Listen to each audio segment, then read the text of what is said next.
And a good Sunday evening, everybody. Welcome to a fully reloaded weekend, and welcome to Prime Time. This is Bethea'S Byte Reloaded, your home for true crime news without all the drama, where your opinions matter, lively debates are encouraged, your voice is heard, and above all else, justice served. I am Ernest Bethea, the last outlaw. So good to have everybody here in the house with me. And like I said, this is a fully reloaded week.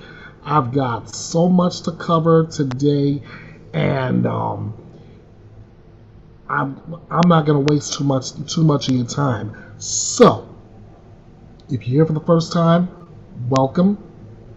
Glad you're here. If you wish to help me out, well, you know what? We'll talk about all that later. We'll talk about all the ways you can support me later. Right now, let's jump right into this thing, and let's get this ball rolling. That I made a promise to keep a couple of missing persons names out there, and by God, I'm keeping my word. So let's get started with Sebastian Wayne Drake Rogers. I know you've heard this young man's name quite often, but it bears repeating because he is still out there. There has been no change. There has been no major updates as far as where he is, any location. So I'm gonna get that information out there again. And this is coming out of the Tennessee Bureau of Investigation in the Sumner County Sheriff's Office, seeking the public's assistance in locating Sebastian Wayne Drake Rogers, who has been missing since February 26, 2024, out of Hendersonville, Tennessee.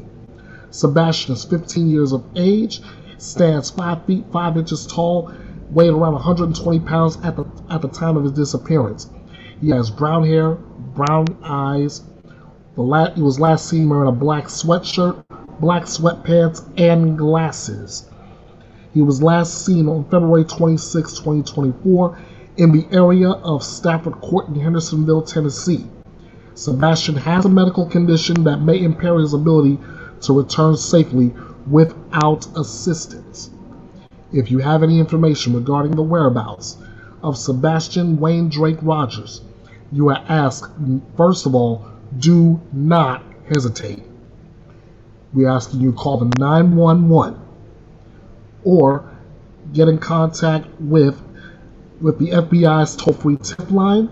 That number is 1-800-225-5324. 1-800-CALL-FBI. You're also asked to call the Sumner County Emergency Communications Center. That number is 615-451-3838. 615-451-3838. Or you can get in contact with the Tennessee Bureau of Investigations, the TBI. That number is 1-800-TBI-FIND. 1-800-824-3463. Also get in contact with the National Center for Missing and Exploited Children. That number, 1-800-THE-LOST.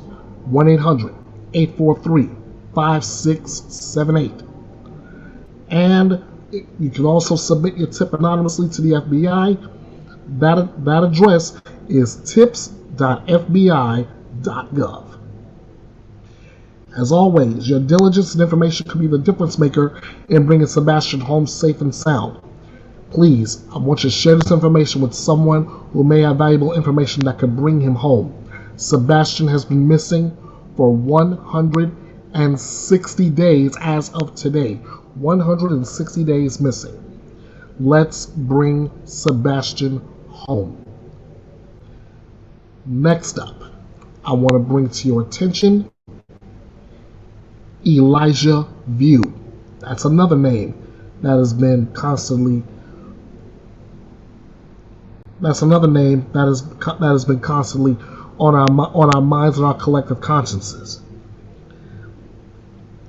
Take a look at that photo, and as I run down the information. This is coming out of the FBI's Milwaukee Field Office, the Two Rivers Police Department, and the Manitowoc County Sheriff's Department, and the Wisconsin Division of Criminal Investigation seeking the public's assistance in locating Elijah View. Elijah has been missing since February 20th, 2024 out of Two Rivers, Wisconsin. He's 3 years old at the time of his disappearance. He has dark blonde hair, brown eyes, and at the time of his disappearance, he stood about 3 feet tall, weighed around 45 to 50 pounds. He was last seen wearing gray pants, a long-sleeved, dark-colored shirt, and red and green dinosaur slip-on shoes. He has a birthmark on his left knee. He was carrying a red and white plaid blanket at the time. He was last seen at the 3900 block of Mishicot Road in Two Rivers, Wisconsin at approximately 8 a.m. The FBI is offering a reward of up to $15,000 for information leading to the location and return of Elijah View and or the arrest and conviction of the individuals involved in his disappearance.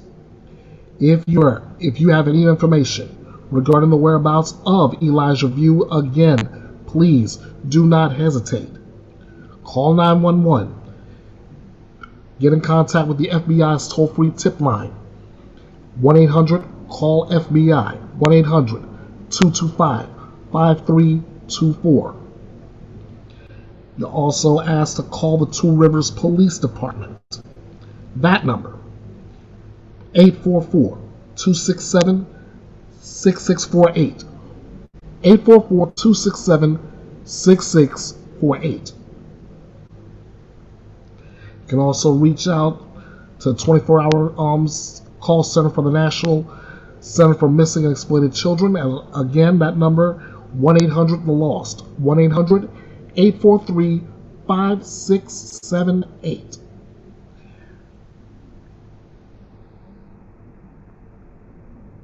You may also reach out to your local FBI office or submit your tip anonymously. And that address, once again, is tips.fbi.gov. As always, your diligence and information could be the difference maker in bringing Elijah home safe and sound. We ask you to share this information with someone who may have valuable information that could bring Elijah home, who has been missing for now 166 days. Let's bring Elijah and Sebastian home safe and sound. Remember, please, if you see something, say something. That way we can do something. All right. Now that we've gotten that out, let's bring both Sebastian and Elijah home, right? Okay, let's see. Let me get this out here once again so I can welcome everybody that happens to jump into the chat.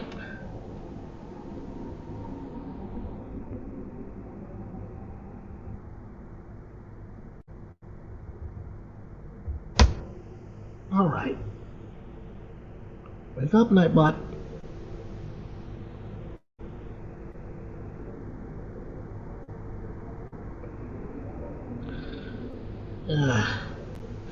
Hold please, my Nightbot is still sleeping. Then again, maybe it's because I haven't used them in a long time. Alright. There we go. Nightbot, good. Now, let's go ahead. Let us get in to everything that has went on this past week. And believe me, we've got a lot to cover. Welcome to Primetime, folks.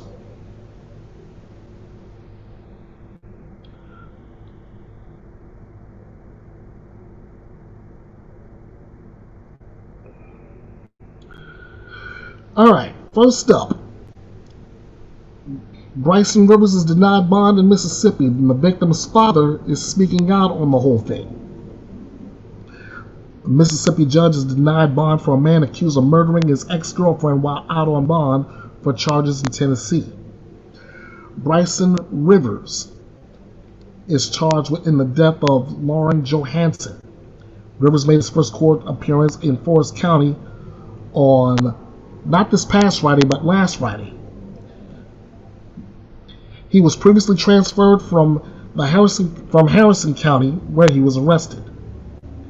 Deputies say they had evidence to suggest Johansson was killed near her Forest County home before her body was later discovered in Harrison County.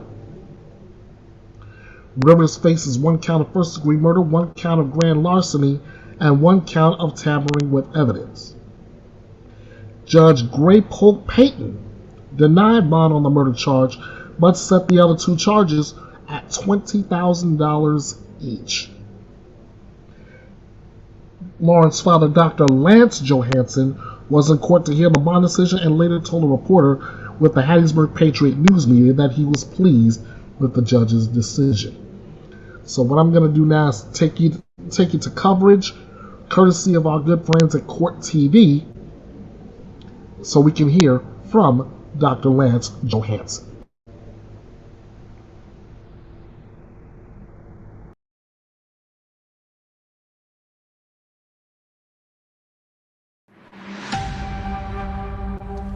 And welcome back. This morning, we're turning the spotlight on the murder of a nursing student after her ex-boyfriend was released from jail without a tracking device.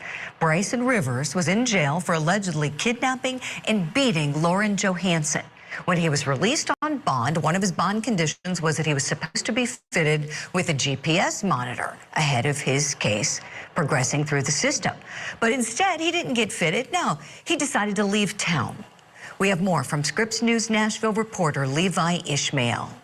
That's his SUV pulling up right now. He's not even in the house. Brooke Harlan makes a point of showing that Brooks bail bonding is not afraid to look far and wide for those violating their bond conditions. I can't believe BJ's got me up here doing all this. But what happens when that person drives right up to the front door? Turns out, nothing. Clearly, the judges are going to want some answers. This order, just filed by the courts, now requests Brooks bail bonding and on-time bonding to explain what happened because, quote, it appears to the court that certain irregularities may have accompanied the posting of bond and release of the defendant in this matter. Give us the answer. The court on its own initiative says, look, I want you to come in here and I want you to show cause to this court as to why you should not be held in contempt for violating a court's order. Last week, we shared this image with News Channel 5 legal analyst Nick Leonardo, who said it raised serious questions over how Bryson Rivers' bond conditions were handled. Harlan told News Channel 5 Investigates that back on June 29th, this was Bryson Rivers leaving their parking lot while driving Lauren Johansson's car with Lauren in the passenger seat. And if they did have that knowledge, that's clearly a violation of the court order that was signed by their agent in open court. The order made it clear that Rivers must wear a GPS device installed by Tracking Solutions. He cannot leave the county and must have no contact with Johansson. Court records show that Rivers was released from jail later than he should have been, so Harlan says she hired Freedom Monitoring instead, a company run by her employee, Nikita Wilhoit, who later said that she let Rivers return to Mississippi because she didn't know about the bond conditions until June 28th. Again, but the bonding company has a ton of liability because clearly they were aware of conditions. It says on that order where this defendant is going to be living in Davidson County and that he's not to leave. By the time Rivers returned to Nashville, have his GPS device replaced by Wilhoit the day after she learned of his bond conditions, Leonardo says Rivers should have been placed under arrest. Instead, just 4 days later, Johansson's body was found in her car 7 hours away in Mississippi, with Rivers charged as the main suspect in her murder. Now judges say they want receipts, documents, emails, and photographs from both bond companies that each could face suspension or lose the ability to write bonds in Davidson County. Okay, so there's going to be an evidentiary hearing on this about these bond companies, what they knew. The Tennessean reports that Brooke Harlan, who owns Brooks Bail Bonding, is welcoming that hearing, saying in a text that she was looking forward to the truth being presented in the courtroom and that a lot of misinformation in conjunction with flat-out lies, she says, have been put out there. Now, I've worked and served in the criminal justice system, and I've got to tell you, I see a lot more things as problematic than just the bond companies. Where was pretrial services, you know, the probation department in the county in all of this? What judge thought it would be a good idea to let him out of jail? Where was the prosecutor in their position on bond for this guy if there was this severe beating of his intimate partner? Got a lot of questions. I've got two great guests to talk about all of this. I want to welcome them in now. Still with me, attorney Michael J. Brown, and want to welcome into the conversation retired homicide detective. He is now a chief of police at Talladega University, and you've seen him on Reasonable Doubt and on First 48 and several television shows. Chris Anderson is joining us. Okay, so how does this happen? Chief, let me start with you, please. Talk to me. How does this occur? Where do you think the problems occurred with this tragic incident and Bryson Rivers being able to abscond without that monitoring device? First off, I want to offer my deepest sympathies to the victim and their family. Nobody should have to go through this because there should be enough checks and balances that we wouldn't have another victim. But I digress from that point. Yeah, how do we get to this point? To me, that there's just like you said, there's a lot of blame to go around. This is not just an isolated incident. I'm sure that when the investigators begin to look at this case and other cases that take the same shape and form, you'll find other mishaps and missteps where our system has, in my personal opinion, has given way too much power to bonding companies and people that are kind of on the outskirts of the criminal justice system. So, yeah, there's going to be a lot of blame to go around, and not just with this one bonding company. That's right, Chief. They have perhaps been given way too much power. I agree with that. Michael J. Brown, your thoughts here. You've been a prosecutor. You do criminal defense work now. Where do you think things went wrong? I think this was one of the perfect storm type of situations. What I also read on this case is that I think the clerk of the court on the securing order, because we all have the same in every county where they have a securing order and they then submit that to the jail. I think that there was an error in the paperwork. So when the jail released him, they weren't aware, apparently, of the GPS requirement. So, you know, you have the clerk who may have made an ministerial error. And we've had that happen over the course of my 30 years where actually a defendant who was charged with a murder walked out because they mixed up the securing order. So that's something that happens. It's not excusable, but it happens. And you couple that with now when the bail company or bond company gets the individual and now they're doing their GPS tracking, they then get a GPS company, and apparently the requirements were not did not mimic what the court wanted. So all these things, perfect storm. And at the end of the day, you have a really bad defendant who had a mission. And unless he was incarcerated, quite frankly, and behind bars, he probably would have accomplished his goal, unfortunately. I think that's what happened here, notwithstanding all these errors. Right. Michael, I'm so glad you brought that up. Thank you for that information. And apparently,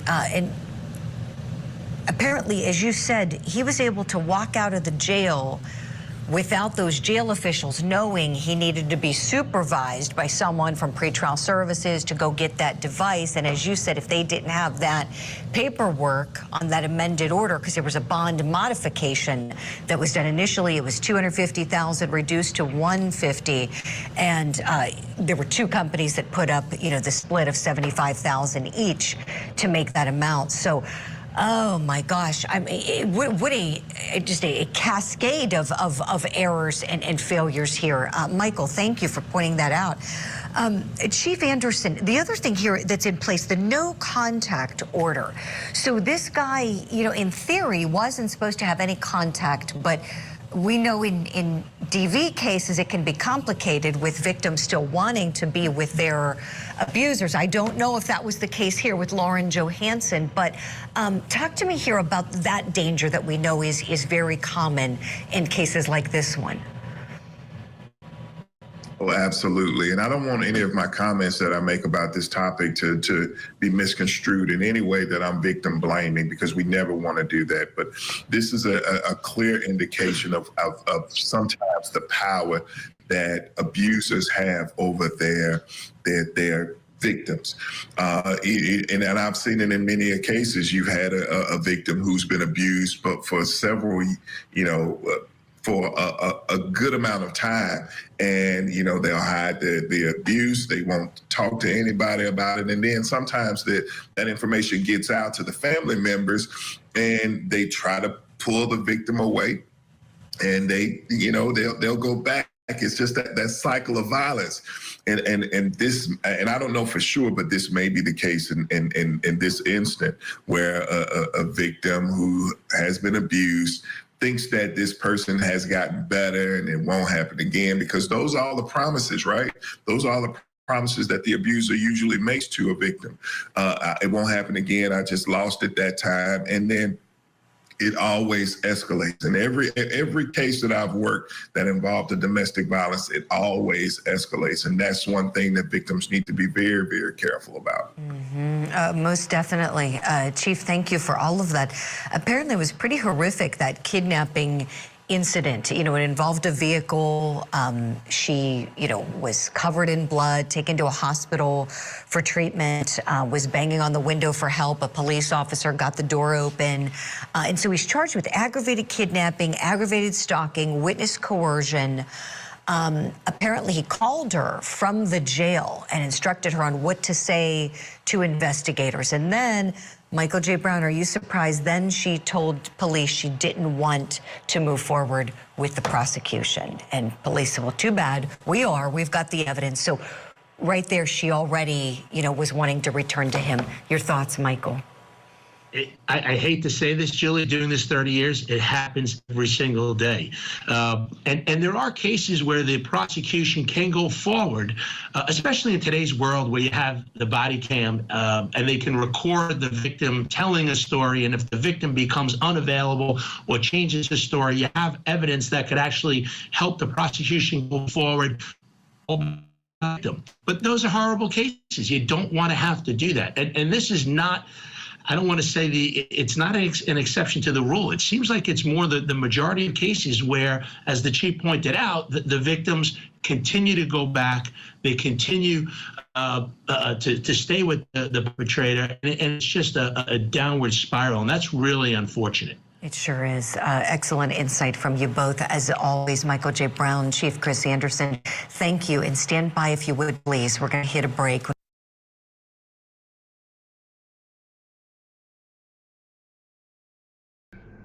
Special thanks to Julie Grant, Chris Anderson, Michael Brown for their insight. We're going to be hearing more from Julie Grant a little bit later on, especially with her opening statements for the week. And as far as this case goes, Bryson Rivers will be, the next time he's in court will be on August 15th. That's where Brooks bail bonding and on-time bonding are expected to explain Rivers' timeline from the day he was released on bond. A couple more quotes before I move on to the next case. It's courtesy of Dr. Johansson, Lauren's father. He says, quote, "If this is happening to any woman that is listening to what I'm telling them, get away from that person now and get help. You won't be strong enough to do this on your own. You'll have to have an advocate. You'll have to have somebody to help you, and somebody that can stand by your side when you have that urge to go back. You've got to say, this is not right. You've got to stand up, because if you don't do something, nothing is going to happen. I wish I'd done more, and I've been kicking myself for weeks wishing I'd done more." This is where I come in again and tell you all that if you or someone you love are the victim of domestic violence, you do not have to be a victim. There is always help. You are pleaded with to call the National Domestic Violence Hotline. That number is 1-800-799-SAFE. 1-800-799-7233. This is a 24-hour hotline. They are available in more than 150 languages, and they are available 24 hours a day, 7 days a week. You do not have to be a victim, and you do not have to be a statistic. That number again is 1-800-799-SAFE. 1-800-799-7233. Let's move on to our next case. And let's just say this is another one of those cases that even an outlaw gets ticked off about.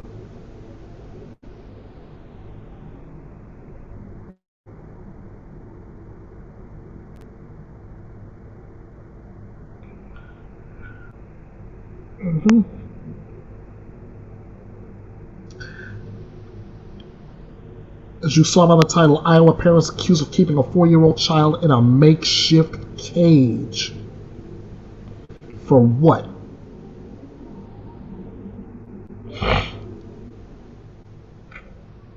An Iowa couple has been arrested after a 4-year-old boy was found wandering near a roadway.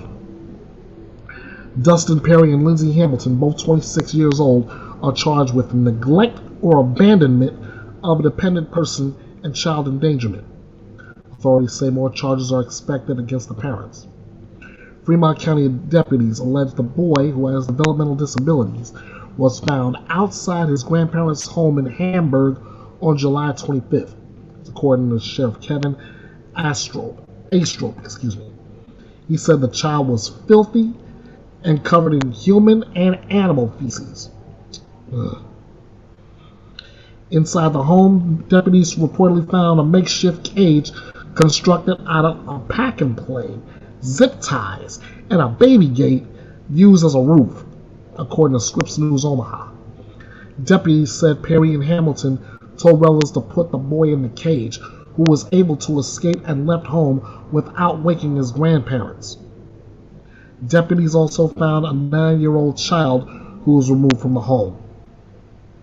After discovering the cage at the Hamburg residence, deputies searched the parents' Shenandoah home and allegedly found a second makeshift cage kept in a walk-in closet.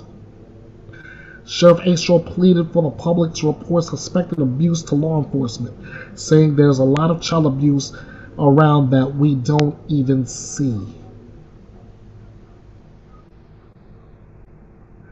Let's go back to Julie Grant for more coverage on this particular case.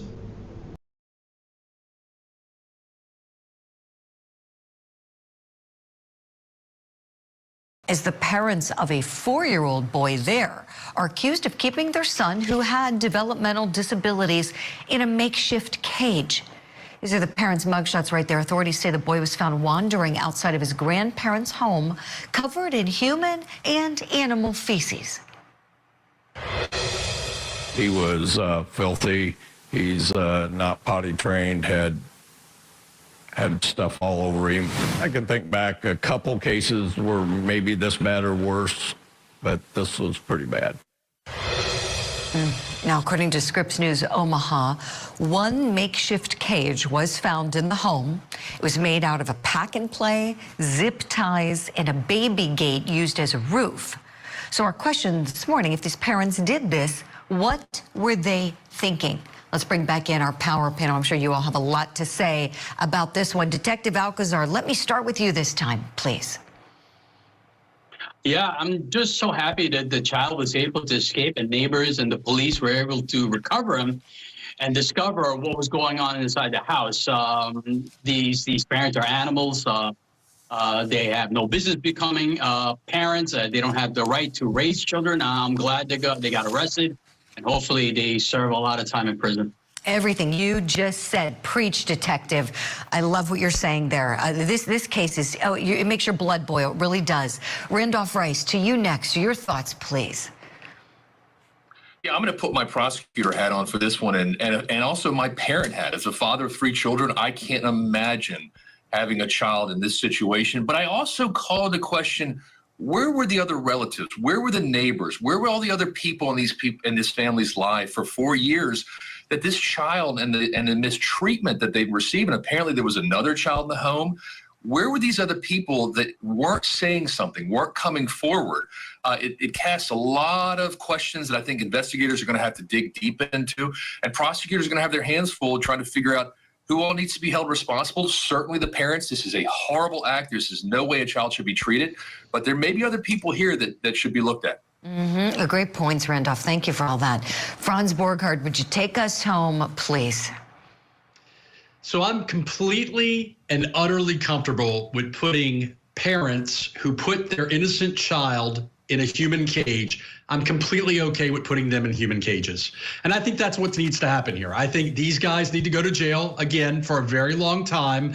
Look, parenting is not an easy business, to be sure, but it does not entitle you to basically treat your child, whether they have special needs or not, whether it's hard or not.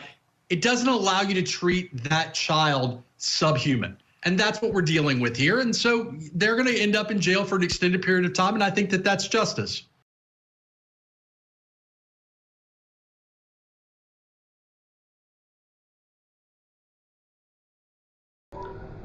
Wow, I couldn't have said that any better than that power panel just said.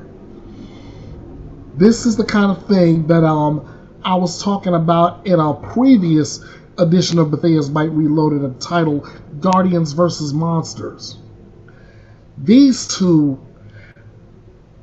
they call themselves parents. They're only parents by name. To treat a child like that, they're monsters. And if any more charges are brought against them, they deserve to be hit with every one.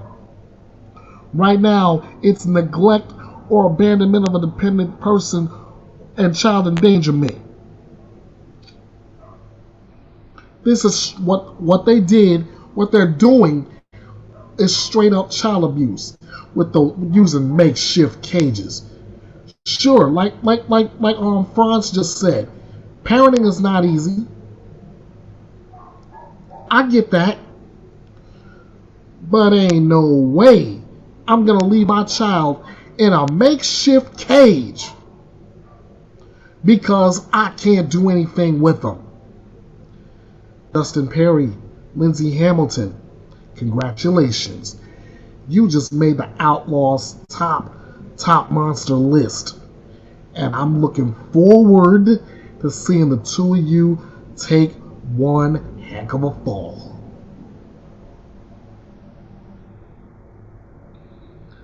Speaking of bad parents,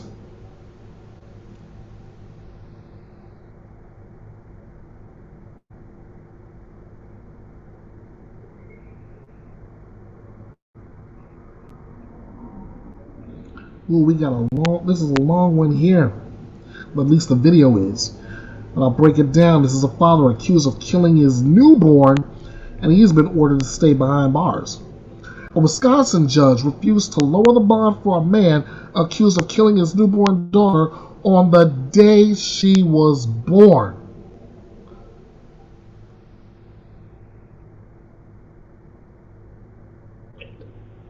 What? Let me read that again, just so I make sure I heard myself right in reading this. A Wisconsin judge refused to lower the bond for a man accused of killing his newborn daughter on the day she was born. Who does that?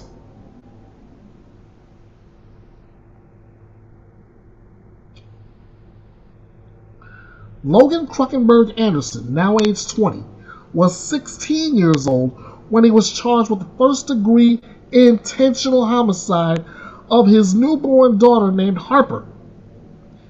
At a hearing on Monday, this past Monday, Judge Jane Bircher refused to reduce the defendant's cash bond of $1 million. Kruckenberg's bond came up for review after a series of decisions at the appeals level that tossed much of the evidence from his case. Harper was born on January 5, 2021, in her teenage mother's bathtub. The mother, identified in court documents only as juvenile witness number 2, told police that she agreed to have Kruckenberg Anderson, whom she identified as the father, give the infant to a friend to be taken to an adoption agency. Initially, Kruckenberg Anderson told investigators a similar story, saying that he had given the child, along with $60, to a person he'd met on Snapchat named Tyler. But investigators quickly determined that there was no friend. In a series of interviews, Kruckenberg Anderson admitted to taking the infant from its mother's home in a backpack before walking into the woods and leaving it nude in a snow-covered tree. Again, I asked, who does that? Kruckenberg Anderson stated that as he walked away, he could still hear the infant crying, which caused him to emotionally break down, fall to his knees and cry, investigators said in a criminal complaint. Police found the infant's body exactly where the defendant led them, but crime scene investigators determined that the little girl had been shot in the head. In a subsequent interview, Kruckenberg Anderson admitted that he shot the child twice in the head. A second teenager, identified as juvenile witness number 3, gave police a firearm they said the defendant had given them on January 8, 2021, which matched the casings found near the infant's body. Acknowledging that many of the statements had been ruled inadmissible for trial, prosecutors told the judge that many others were still fair game.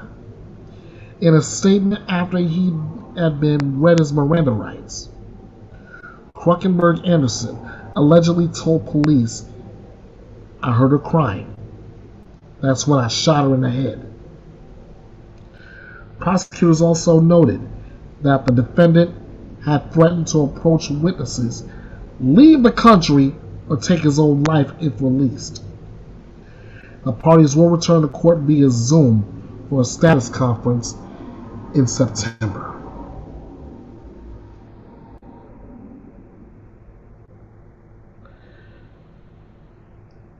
Teenagers having babies.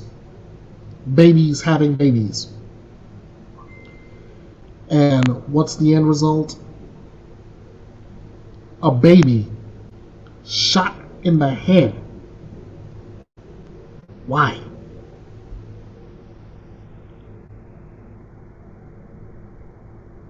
You can't take responsibility for a child. Okay. Why didn't you do what you were planning on doing in the beginning? Give the child up to somebody who will take care of her, who will love that child, who will do everything possible to give that child the best life possible. No. You took her in a backpack. You left her, and then the moment you hear that baby cry, you shoot her in the head?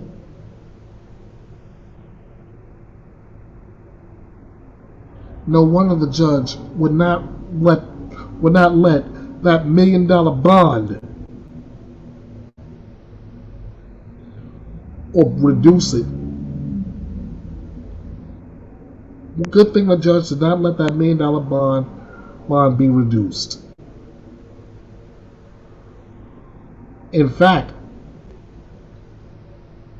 she's right for keeping you behind bars because she wouldn't reduce the bond. Let me take that a step further. And I'm saying this directly. Logan what's his name? Logan Crutchenberg Anderson. You don't deserve bond. You don't deserve bond. If I could do a Stone Cold Steve Austin spiel, it would go a little something like this. Logan Crutchenberg Anderson, you don't deserve $1 million bond. What? $2 million. What? $3 million. What? $4 million. What? $5 million. What? $6 million. What? $7 million. What? $8 million. What? Bonding you out? Shoot.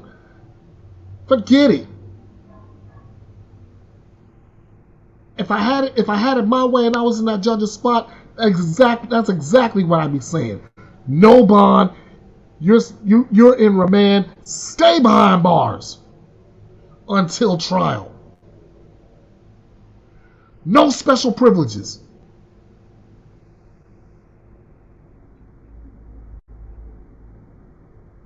And then on top of it, because I know you're gonna want special privileges. The question is, what about that baby? Did you give her a chance to have any kind of special privileges? No. The only privilege you gave her was death.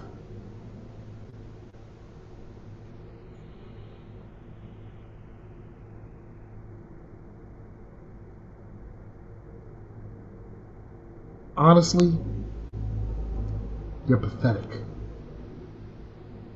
You are absolutely pathetic. And I hope that when the trial goes down and that panel of 12 finds you guilty, because I know they will, the evidence is there. I do hope that you are put behind bars for a long, long time. Because that,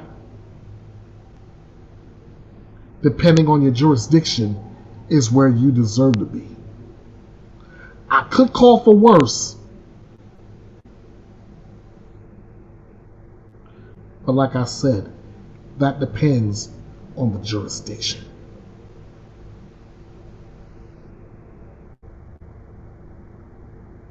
Now let me get off my high horse real quick, and let's go to our first verdict watch of the week.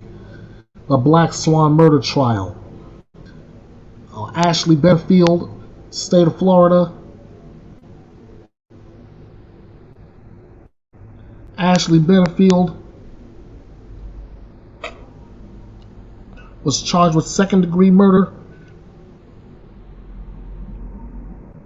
in the death of her husband, 58-year-old Doug Benfield, who was shot to death in Ashley's bedroom in September of 2020.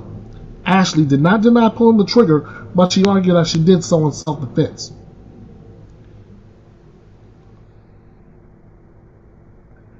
So, instead of me spoiling it in case you missed it, let's go, because right now the verdict.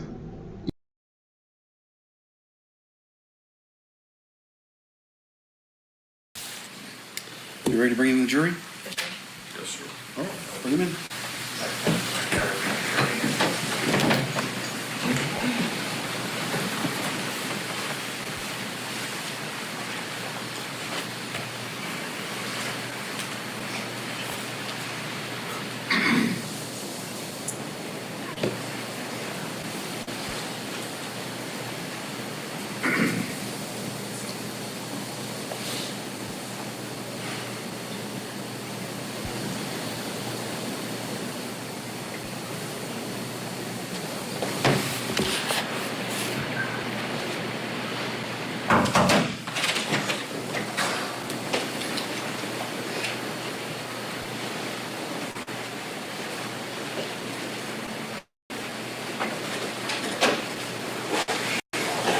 right, you all can have a seat.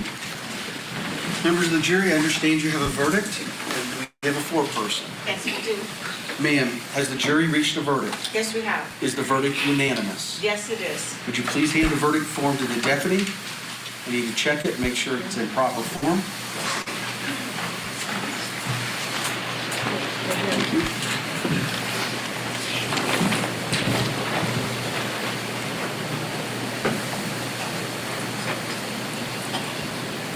All right, the verdict appears to be in proper form. Madam Clerk, would you please publish the verdict?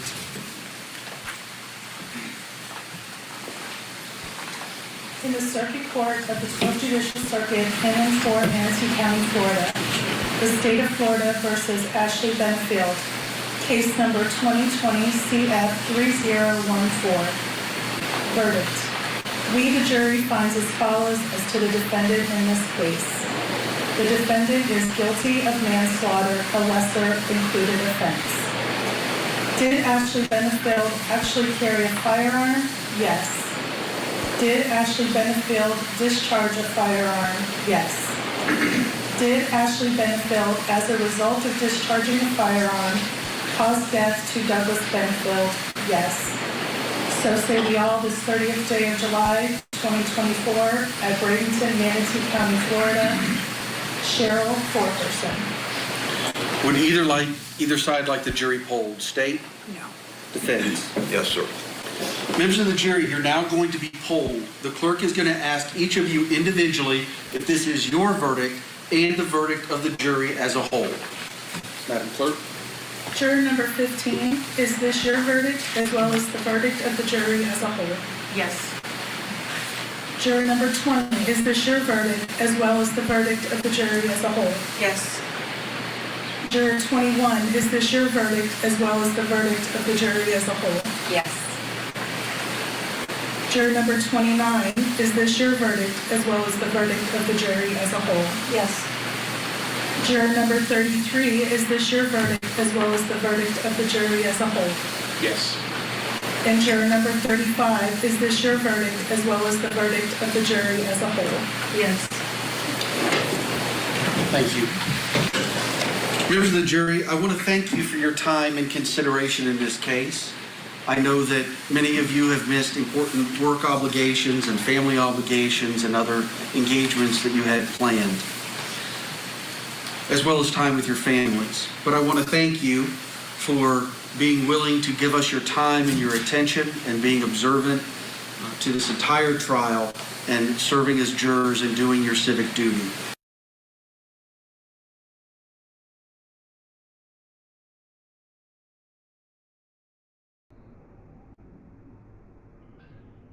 Yep, Ashley Benefield guilty of manslaughter, the lesser included offense in the death of her husband. Now, her sentencing will be scheduled for a later date. The manslaughter conviction offers a mandatory minimum of 11.5 years with a potential sentence of up to 30 years in prison. Ashley and Douglas were married in South Carolina just 13 days after meeting in 2016. After learning she was pregnant, Ashley moved to Florida and began fighting for sole custody of their child and accusing Douglas of abuse. After multiple hearings, the judge found Ashley's claims did not have a scintilla of credibility, quote-unquote, and awarded Douglas visitation in the months leading up to his death. Douglas was killed while helping Ashley move her belongings to Maryland, where they were going to take up residence. During the move, Ashley testified she shot her husband while fearing for her life after he assaulted her. Prosecutors said Ashley had no intention of reconciling with Douglas and was moving to Maryland after she exhausted her legal avenues in Florida to keep Douglas from seeing their daughter. Judge Stephen White refused to dismiss the charges following a 2-day stand-your-ground hearing in July of 2023. In his ruling, Judge White wrote that the evidence proves clearly and convincingly that the defendant is not entitled to court-ordered immunity from criminal prosecution, and she was not justified in using deadly force against the victim on September 27th of 2020. And despite the ruling, Ashley's defense argued that the defendant suffers from battered spouse syndrome. Well, there it is. So we'll have come back at a later date when Ashley Benefield is sentenced for the murder of her husband, for manslaughter of her husband. 11.5 to 30 years. We'll see how deep they can take this. All right, moving right along. We have the prosecution opposing Rust armorer Hannah Gutierrez's release. Don't let her off the hook just yet. Special prosecutors opposing a request by a former movie armorer that she be released from prison while seeking a new trial and appeal of her involuntary manslaughter conviction in a 2021 shooting on the set of the film Rust. Kerry Morrissey wrote in response brief filed Friday that Hannah Gutierrez's motion for release is premature given that the court has yet to receive completed briefing on the defendant's motion for a new trial, hear arguments on the defense's motion, and rule on the motion in the defendant's favor. Lawyers for Gutierrez have argued her case should be reconsidered because prosecutors failed to share evidence that might have been exculpatory. Gutierrez wants a judge to dismiss her conviction or convene a new trial in the shooting death of cinematographer Helena Hutchins by actor Alec Baldwin. Baldwin, the lead actor and co-producer for Rust, was pointing a gun at Hutchins during a rehearsal on a movie set outside Santa Fe in October 2021 when the revolver went off, killing Hutchins and wounding director Joel Souza. Gutierrez has an appeal pending in a higher court on the involuntary manslaughter conviction. She was convicted by a jury in March in a trial overseen by Judge Mary Marlowe Summer, who later assigned the maximum 18-month penalty. Baldwin's trial ended July 12 when Marlowe Summer dismissed the case based on misconduct of police and prosecutors over the withholding of evidence from the defense. Prosecutors blame Gutierrez for unwittingly bringing live ammunition onto the set of Rust where it was expressly prohibited, and for failing to follow basic gun safety protocols. She was acquitted at trial of allegations she tampered with evidence in the Rust investigation. So looks like we're still waiting to find out whether Hannah Gutierrez will receive a new trial or will she get her conviction overturned. Stay tuned, folks. We're still working on that one. Next up, the sheriff whose deputy killed Sonia Massey says, quote, "I offer up no excuses."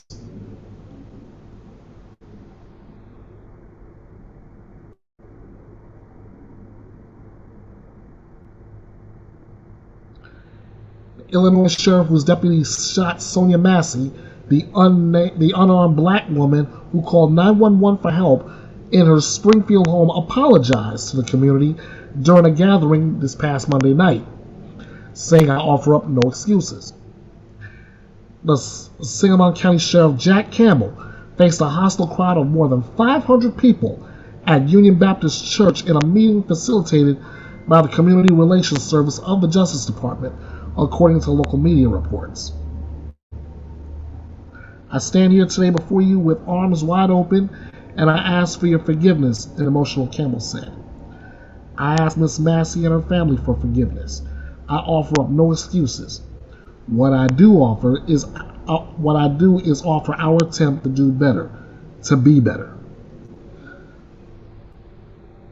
Let's take this to Court TV for more on this.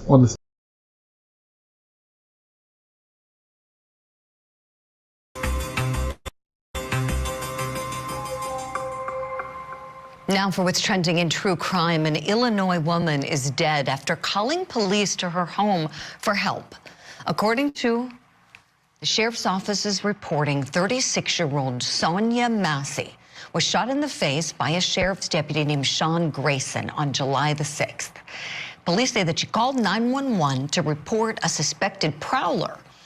When entering her home, the two deputies are seen engaging with Massey, having discussion with her. Everything was very pleasant before granting her permission to move a boiling pot of water that was steaming from her stove. Let's take a look together at what happens next. I don't know where my ID is. You got in that stack right there, maybe? Okay. 1 second. Check on her. Let me get this. No, we don't need a fire while we're here. Right. Okay. Let me see. Okay. Where you going? Huh? Where you going? Away from your hot steaming water. Away from my hot steaming water? Yeah. Oh, I would rebuke you in the name of Jesus. I'll rebuke you in the name of Jesus. No, that's where I got. I'll shoot you right in your face. Okay, I'm sorry. Drop the pot! Drop the pot! Drop the 14 shots fired. Shots fired! Shots fired! Drop the pot! Now, Grayson has since been fired from the sheriff's department. He is now facing charges of first-degree murder, aggravated battery, and official misconduct. This morning, we're asking, what aren't we seeing in that video that's important for us to know? I have two tremendous guests. I want to bring them in now. I want to welcome in trial attorney and the former president of the National Bar Association, attorney C.K. Hoffler, and retired FBI special agent, firearms instructor, and former SWAT team member, Jennifer Coffindaffer. Great to see you brilliant ladies this morning and have you both able to weigh in from your various areas of expertise in law and law enforcement. So let's take these in turn, talking about the incident itself and then what comes next now that this case is in the criminal justice system. Agent Coffindaffer, would you start us off, please? Talk to us a bit about what you're seeing in this video and what you're most curious to see that we're unable to see from it. Good morning, ladies. First of all, I think it's very important to see how quickly everything escalated here, when in fact law enforcement has they must de-escalate situations. She goes and removes this water, and then I believe she makes it colder because they talk about the steam coming off. That's what I gleaned from this. And it doesn't seem that she says, "I rebuke you in the name of Jesus" to these officers, but rather sort of says this. This is a training situation, I think, from the standpoint these officers don't recognize seemingly that she really isn't a threat, and they completely escalated the situation and shot when they absolutely had no authority to shoot, in my opinion. Agent Coffindaffer, thank you for that.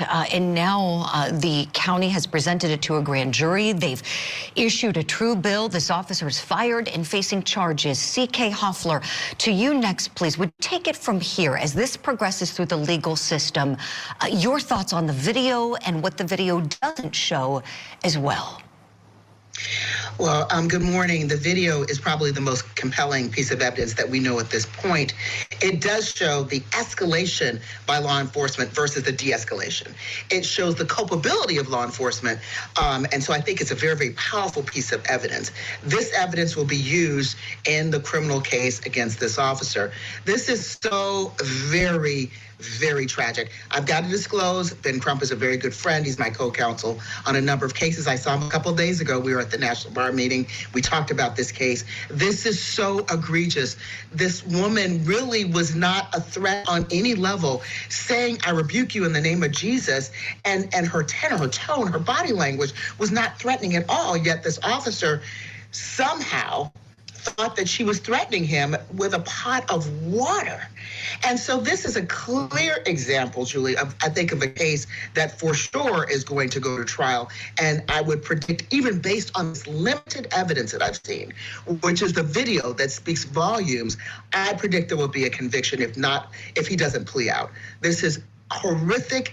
It's extraordinarily disturbing, and this is it really causes goop. Whenever I see this footage, I feel very, very, very troubled that this has actually happened to this unfortunate young lady.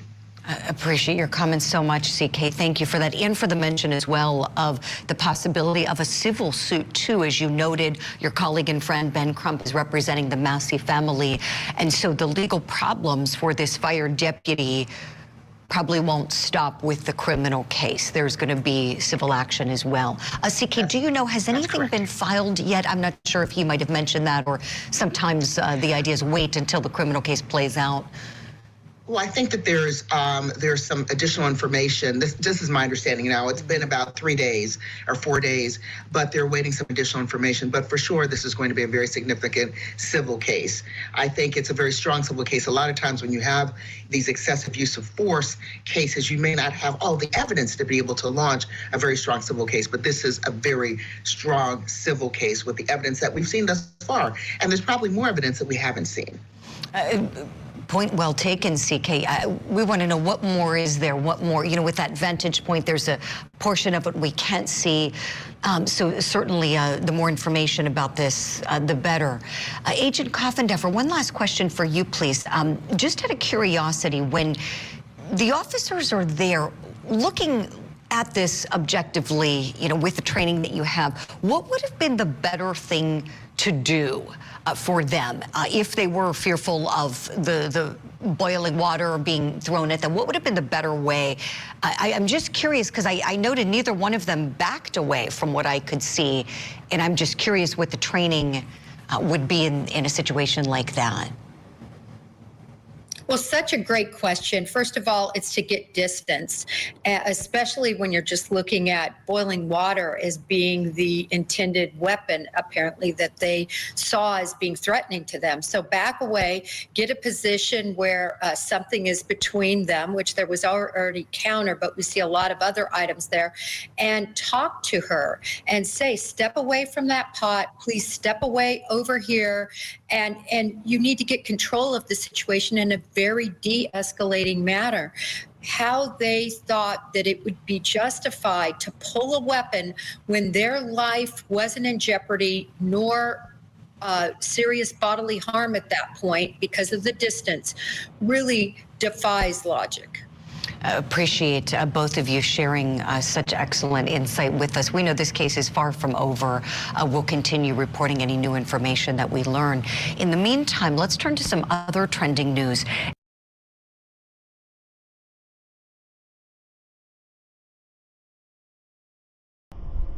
Special thanks to C.K. Hoffler and Agent Jennifer Coffenduffer.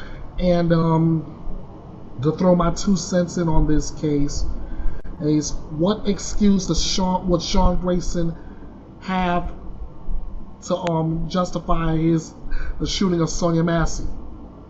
I mean, she was the one who called for help in the first place.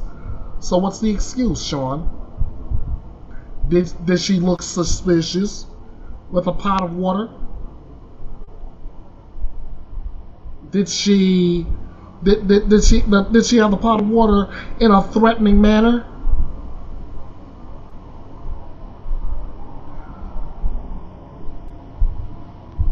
Or maybe you just got a little bit too trigger happy. Anyway, the former sheriff's deputy Sean Grayson charged with first-degree murder, aggravated battery with a firearm, and official misconduct in the death of 36-year-old Massey for the July 6th shooting.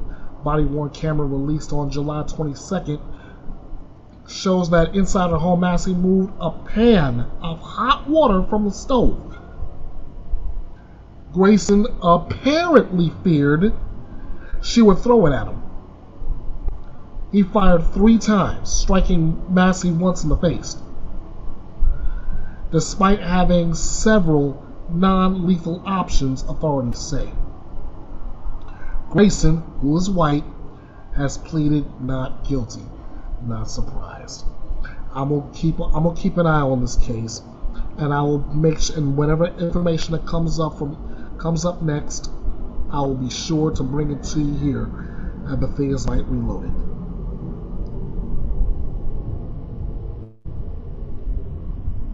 Next,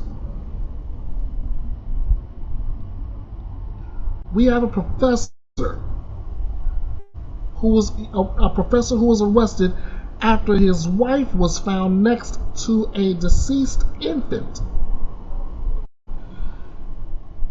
Now, I'm trying to figure all that out.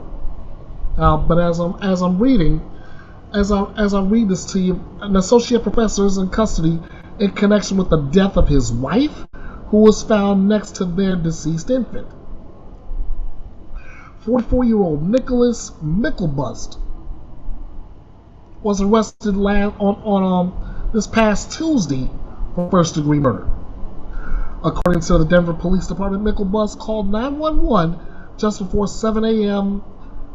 Monday, this past Monday, to report that he found his wife bleeding on the ground and their infant daughter not breathing.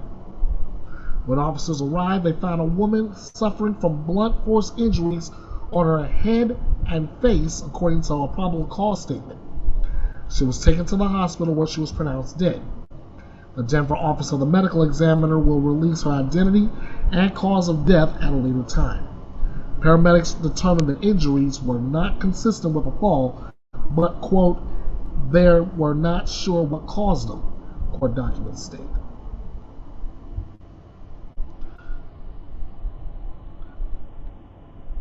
Let's go to Court TV for more.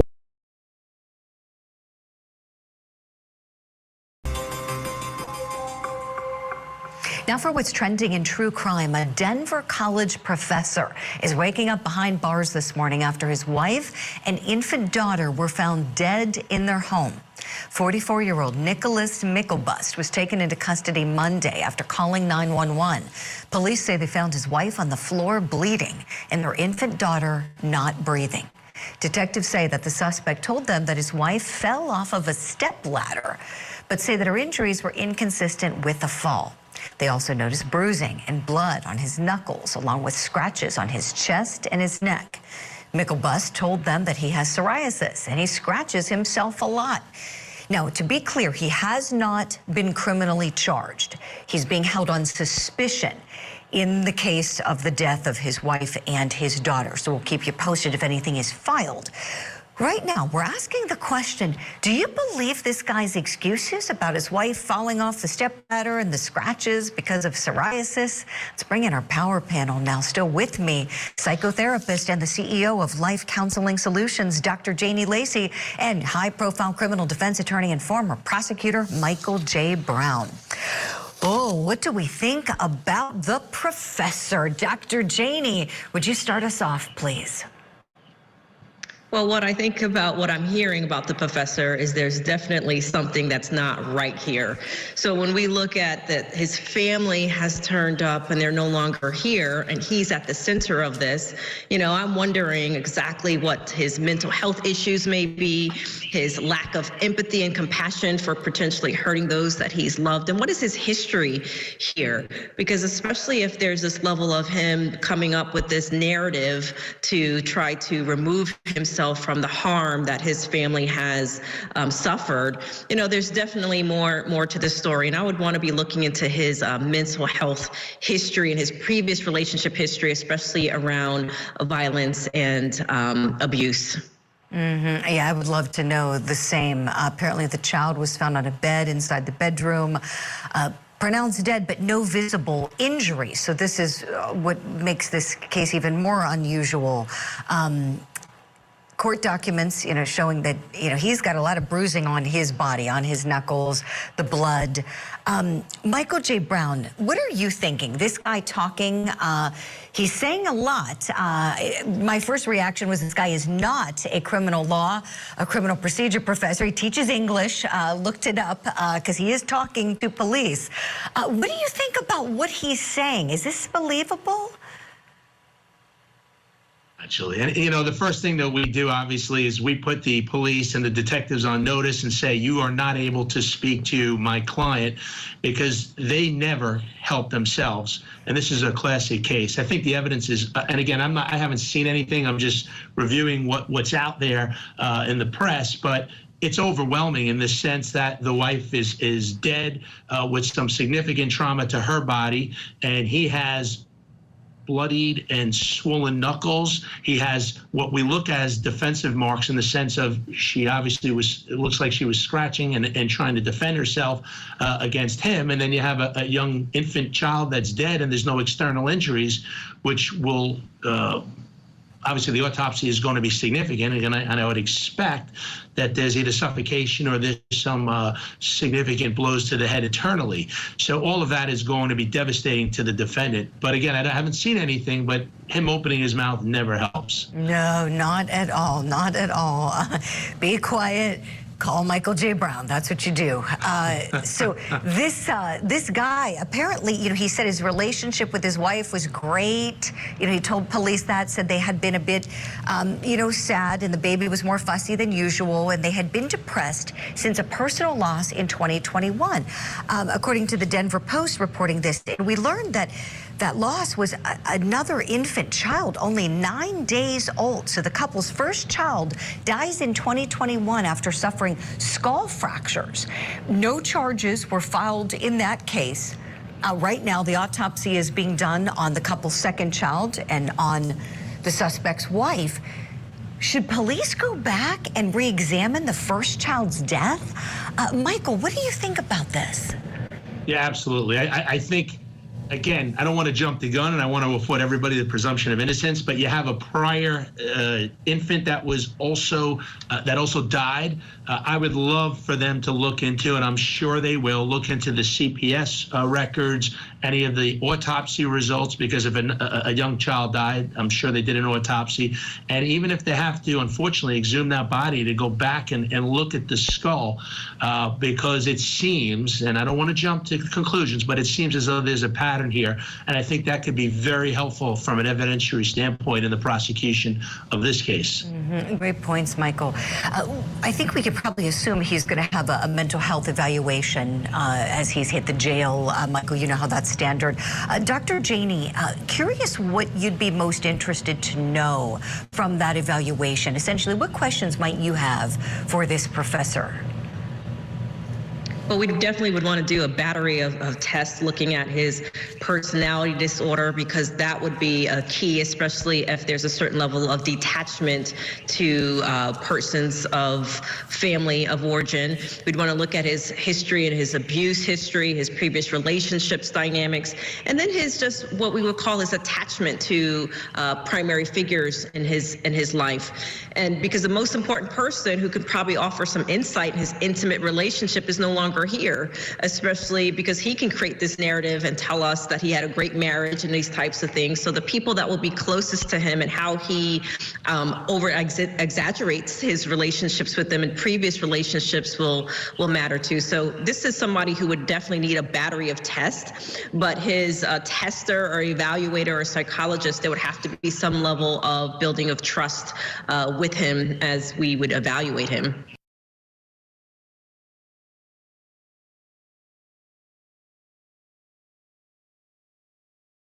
A lot of testing for that man. We'll have to wait and see what becomes of that. But to answer the very first question in this, do I believe his excuses? Not me. Especially that first excuse that his wife fell off a ladder. That seems strange considering blunt force trauma. Didn't make sense to me then. Doesn't make sense to me now. Anyway, it says that the child was found on a bed inside a bedroom, pronounced dead, and did not have any visible injuries, according to a probable cause statement. Detectives noticed that Micklebust's knuckles appear to be bruised, according to court documents. They also spotted blood. Investigators also found a pool of blood near the bassinet along the south wall of the bedroom. There's a lot to take in, a lot to investigate, and we'll have to wait and see what becomes of it. Next up, Richard Allen's back in our news. He was in shackles for a 3-day hearing.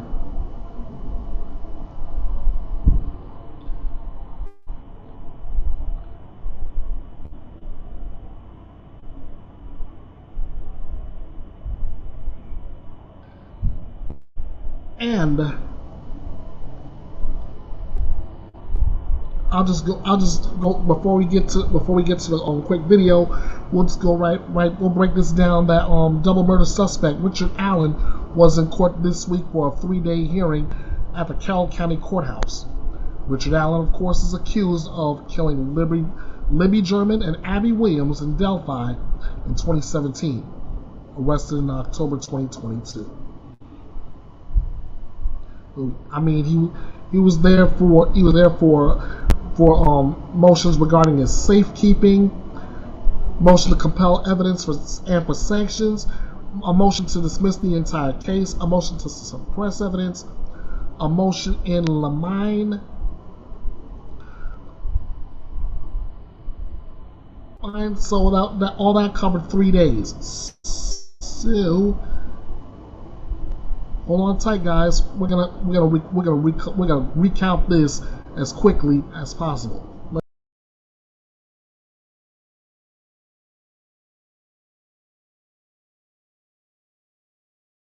And we've got some big news coming out of the Delphi murders case as suspect Richard Allen gets approval to be transferred out of the maximum security prison. So we're going to take a look at what's behind that ruling and everything else that came out of that 3-day hearing that our cameras weren't allowed in. More now from Scripps Indianapolis reporter Caitlin Kendall. The Carroll County Sheriff won't tell us where Richard Allen is being housed, but he's now in the sheriff's custody instead of Wabash Valley Correctional Facility. This comes after Judge Fran Gold granted his attorney's motion to vacate the safekeeping order in full. This means that Allen does not have to stay in solitary confinement, though the sheriff did say it will now depend on Allen's behavior moving forward. When that motion came down, Allen was seen smiling and being embraced by his attorneys. This came after nearly 12 hours of testimony, a very long day in court where we heard from 9 total witnesses in regard to the state's motion of limine, which essentially means the state wants the court to limit what the defense can say to the jury. We heard from a blood splatter expert who described in detail how the blood found was at the crime scene. These details made family of both Abby Williams and Libby German visually upset. Aside from the safekeeping order, all other motions that have been heard over these past 3 days are being taken under advisement by the judge, and she will issue a decision as soon as she is able. Richard Allen's jury trial is set for October. In Delphi, Caitlin Kendall, WRTV. All right, now let's talk more about what came out of that hearing that our cameras were not allowed into. I want to welcome in Court TV senior producer of our documentary unit, Barbara McDonald, somebody who's followed the Delphi case since its inception. You are without a doubt our resident expert. So let's begin here. What was the juiciest thing? I mean, I know a lot came out of this, but the juiciest thing we learned over these last 3 days? I think there's a lot of attention on the confessions. We learned more about these confessions. Initially, we had been told that there were several admissions made to his family. Now we find out there are more than 60 that were made during a 2-month period of time, that he made these admissions to multiple people, to guards, to other inmates who were guarding him on suicide watch, as well as to his family, and that some of those confessions, at least, contained information only the killer would know, according to the state. And he made these confessions not only verbally to these people, but also in writing. Now, we haven't seen exactly what he said. We haven't seen or heard his words, and we look forward to that at trial if this information's allowed in. But also keep in mind that these confessions came during a 2-month window when he was in maximum security prison at the Wabash Correctional Facility. Allegedly the harshest conditions he faced during his incarceration there. And he was behaving bizarrely. He was eating his own waste. He was smearing it on himself. His jail papers too, yes, right? and he was running from one end of his cell to the other to bang his head into the wall. And he was being medicated involuntarily for psychosis at the exact same time. And that some of these confessions contained information that wasn't true. Like in one of them, allegedly, he said that he molested both girls and then shot them. They were not molested and they were not shot, according to the investigation and the autopsy reports and all of that. So the defense doesn't want all of these in. Sure. Even the prosecution wants to limit some of these. So we don't know how much of this information is actually going to make it in front of the jury. Something else that came out during this is that the psychologist who was treating him at that facility during this 2-month window, when he's being psychotic and making these admissions, joined some of the Facebook groups online at the time and was perhaps participating in discussions about him and his mental health. And so there's a lot there with these confessions that we don't know yet how many of these will make it into the trial and whether or not this psychologist who was treating him could be impeached with some of this other information that's coming out about her. Oh my gosh, Barbara, that is incredibly unprofessional, as you know.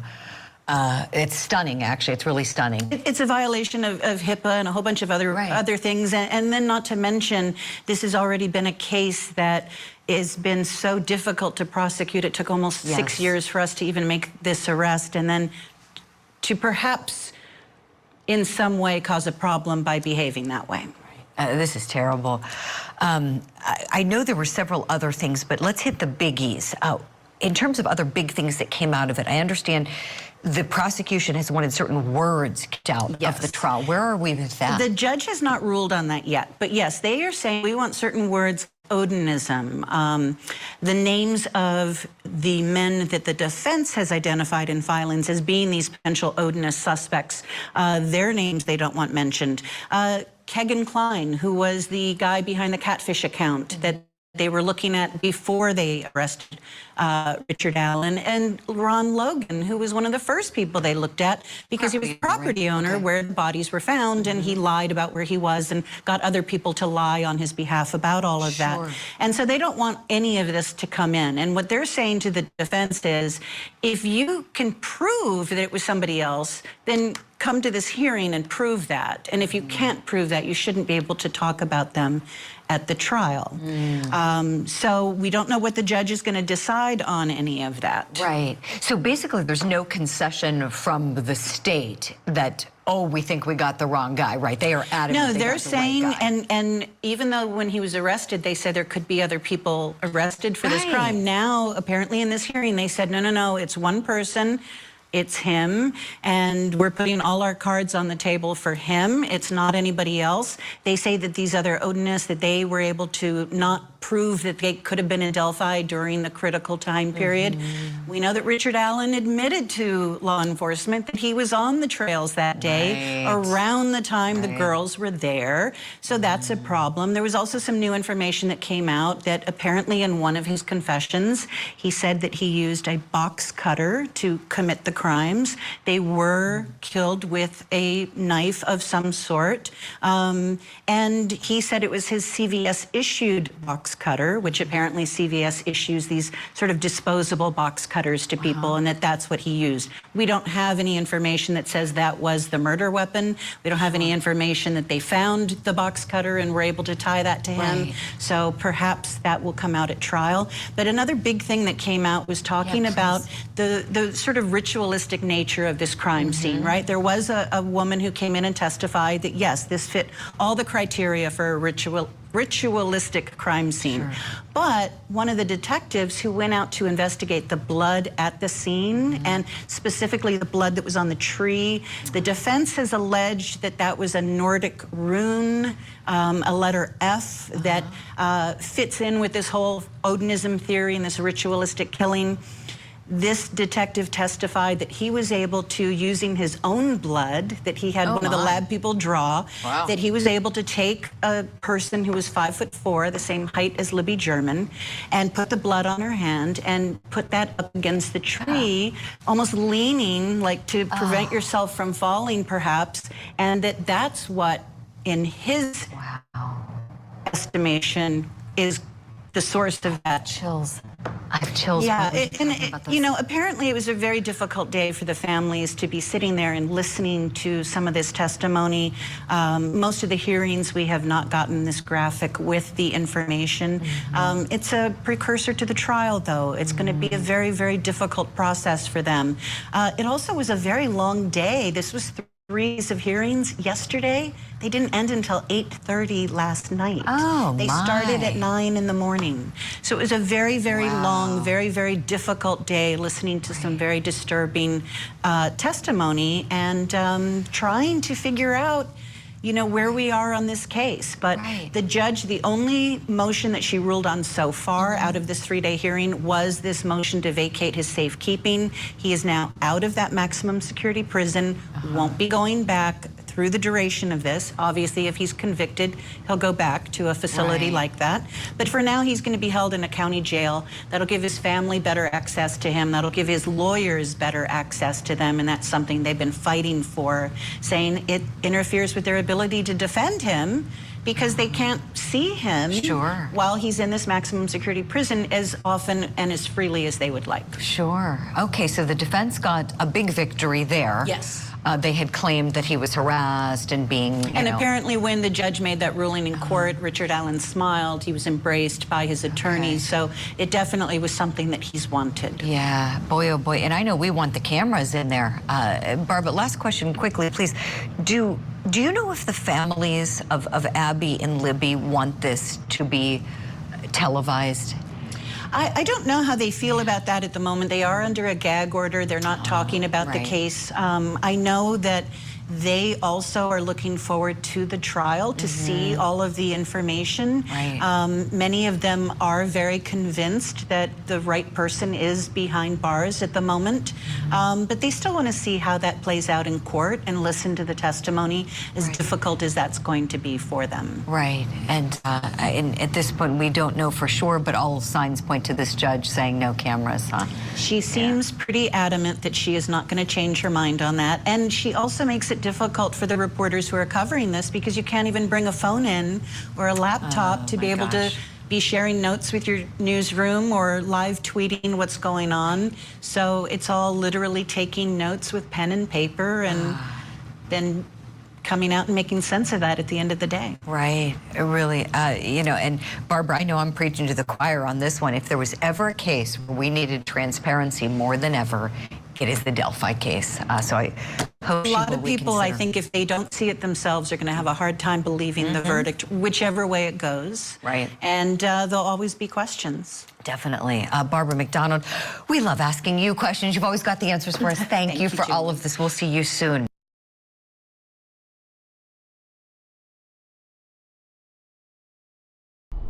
Court TV senior producer Barbara McDonald. Special thanks to her, and I gotta agree with Julie on this one. If there was ever any case where transparency was definitely needed, it's Delphi. We'll see what happens as as this case goes further, and whether the judges will actually allow cameras in the courtroom when the trial gets underway. Now, for the first sentencing on our docket this week, it's Wisconsin versus Nikolai Mew. The Apple River stabbing trial.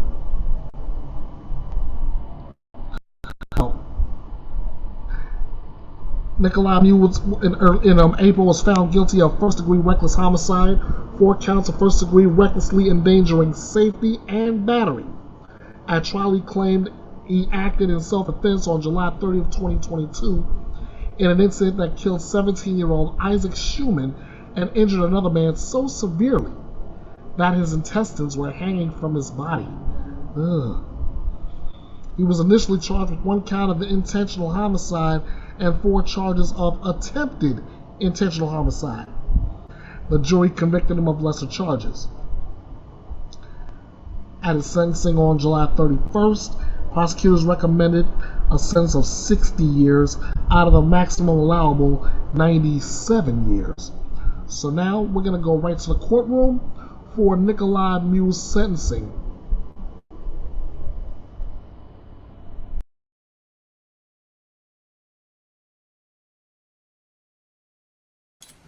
Mr. Mew.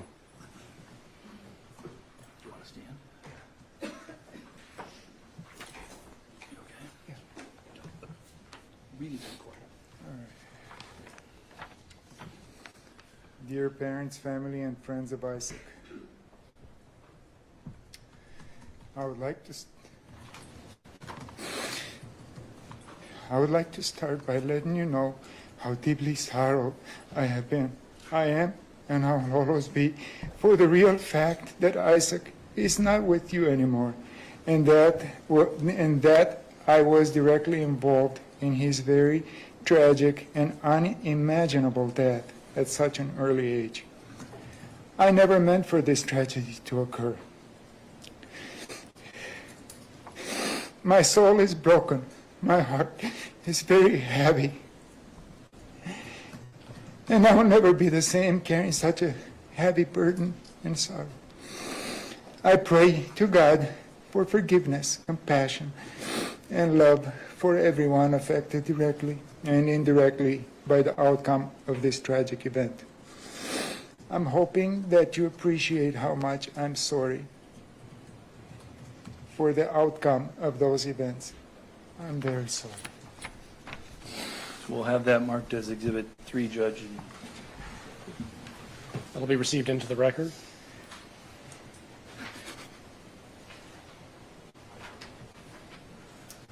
That's all then from the defense, Judge.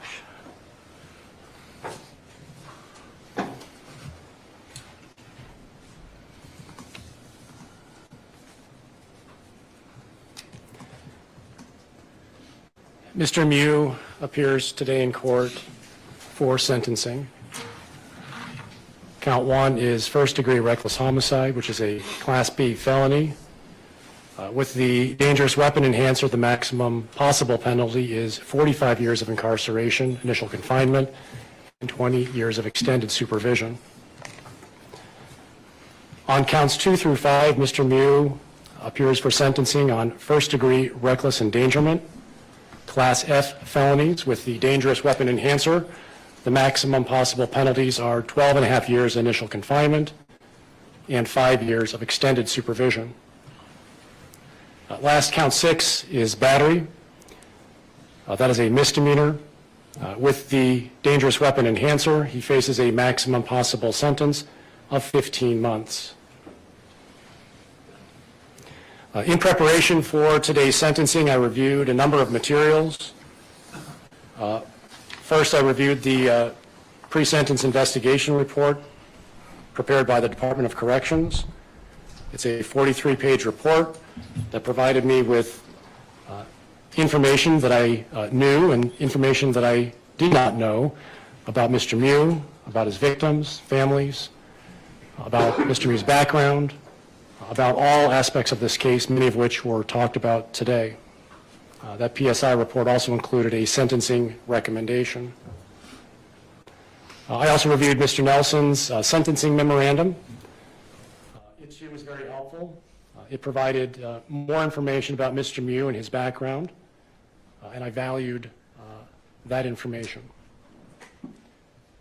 Mr. Nelson submitted numerous letters from Mr. Mew's personal friends and coworkers. I read all of those.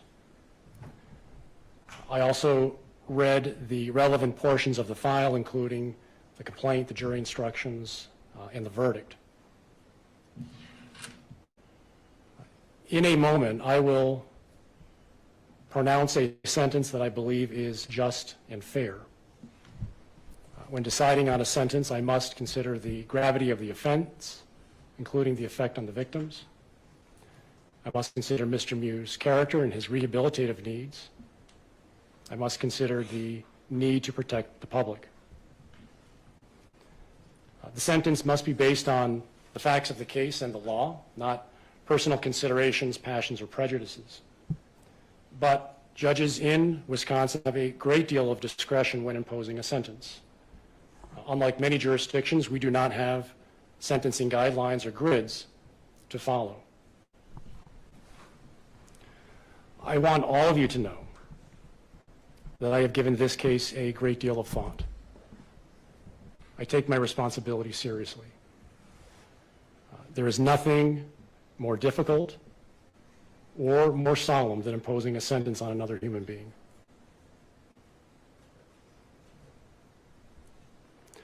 As far as the gravity of the offense, the jury has spoken. Any efforts to relitigate this case are simply without merit. I firmly believe that the American criminal justice system is the best ever devised. It's not perfect, but I cannot think of a system of justice that is better at finding the truth while preserving the rights of the accused. In this case, 12 jurors reached a unanimous verdict. These 12 jurors were selected from a panel of more than 150 people. I, along with the attorneys for both sides, chose these jurors because they could be fair and impartial. The jurors came from all corners of our great county. They came from all walks of life. They were men, they were women, they were young, they were old. They listened to 8 days of intense trial testimony. They examined dozens of exhibits. They deliberated for 8 hours. In the end, they reached a unanimous verdict and found beyond a reasonable doubt that Mr. Mew was guilty of reckless homicide, reckless endangerment, and battery. Now, there are 2 key takeaways from this jury's verdict that I want to mention. First, the jury rejected the state's claim that Mr. Mew intended to kill Isaac Schumann or the surviving stabbing victims. In other words, the jury rejected the most serious crimes that would have sent Mr. Mew to prison for the rest of his life. Second, the jury rejected Mr. Mew's claims of self-defense. That means Mr. Mew did not reasonably believe that he was preventing or terminating an unlawful interference with his person, or he did not reasonably believe the force used was necessary to prevent imminent death or great bodily harm to himself. This jury found Mr. Mew guilty of reckless homicide and 4 counts of reckless endangerment. These crimes are serious. They mean that Mr. Mew did not think about the consequences of his behavior and that he showed utter disregard for life when he stabbed 5 people. For that, he will be held accountable, but the court sentence must reflect the reality that it was reckless conduct that the jury found him guilty of, not intentional conduct, which is punishable much more harshly.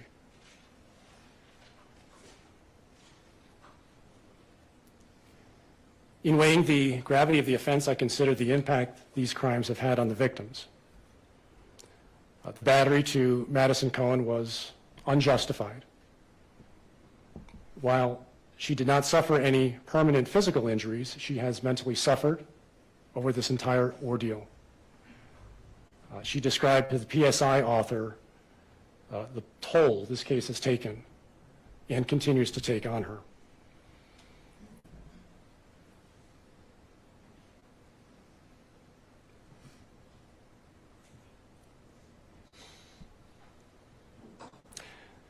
This offense has devastated Isaac Schumann's parents and stepfather. No parent should have to endure the loss of a child. They have had to cope with the senseless death of a loved one while enduring the weight of the criminal justice system that can be slow, confusing, and sometimes frustrating to victims. To you and to your family, there are probably no words that I can say today that will alleviate your grief. But I would be remiss for not expressing my sincere condolences to all of you. I am sorry for your loss and what you've had to endure. Although it must have been difficult, I appreciate each of you speaking today and sharing a glimpse into Isaac's life and who he was. It sounds like he was a wonderful person, a bright young man who had an unlimited future. And for that, we in this community have lost.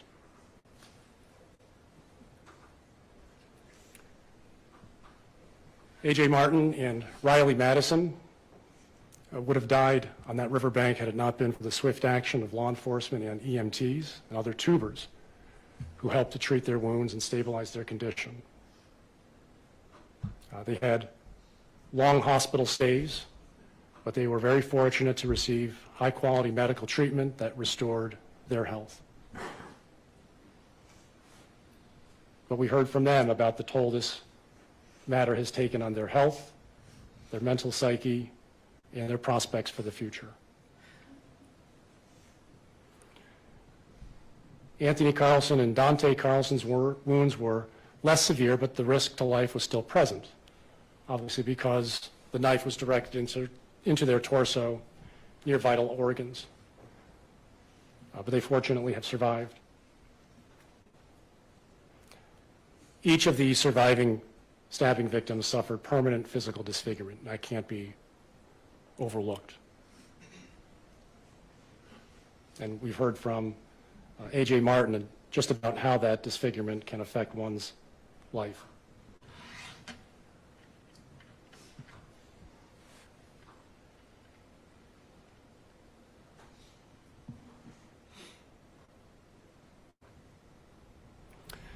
In assessing Mr. Mew's character, I must consider his conduct on July 30. Mr. Mew's crimes were the product of circumstance, not intent. Mr. Mew was not looking to cause trouble or hurt anyone, but he made a series of very poor decisions. When confronted with words and boorish taunts and insults, Mr. Mew drew a knife and he struck Madison Cohen. That quickly culminated in senseless, lethal violence. He left the scene, leaving his victims to die, while casually floating past them and emergency workers as if nothing had happened. He nearly reached his car. He nearly escaped the jurisdiction before law enforcement arrested him. These are terrible acts that form an indelible stain on his character.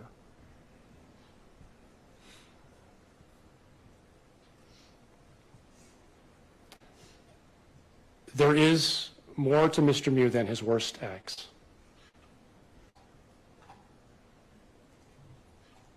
I can tell Mr. Mew has taken this case very seriously. He has been appropriate and respectful in his demeanor in court. I sense that he carries a heavy burden, too. I imagine he is disheartened at the prospect of prison and the uncertainty of his future. But I also sense that Mr. Mew feels genuine sadness and remorse for what happened to his victims. I agree with the comments earlier that our criminal justice system is not designed in a way to allow people to apologize or to alleviate grief or to show respect to victims until a day like today at sentencing. That is unfortunate, but I heard Mr. Mew's words, both today and before, and I think he is sorry.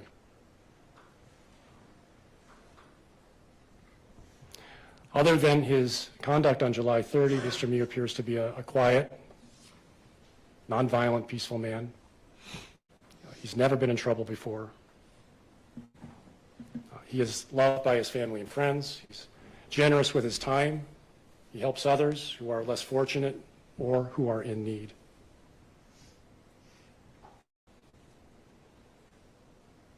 Mr. Mew is respected in his community. Several of his personal friends and co-workers submitted letters that describe his character.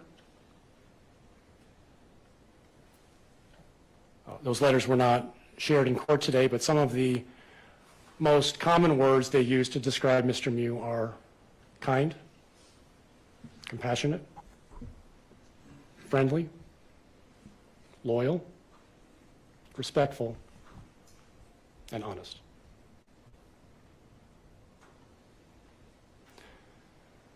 Mr. Mew had to overcome great obstacles in life to achieve his place. He and his family suffered at the brutal hands of the communist regime in Romania. When he was a teenager, he and his family fled. They found asylum in the United States. Here he adjusted to a new country, new language, new culture. He got good grades in high school. He went on to college in South Dakota. He became an engineer. He worked hard. He had a successful career. I read somewhere in my materials that the proudest moment in Mr. Mew's life was becoming an American citizen.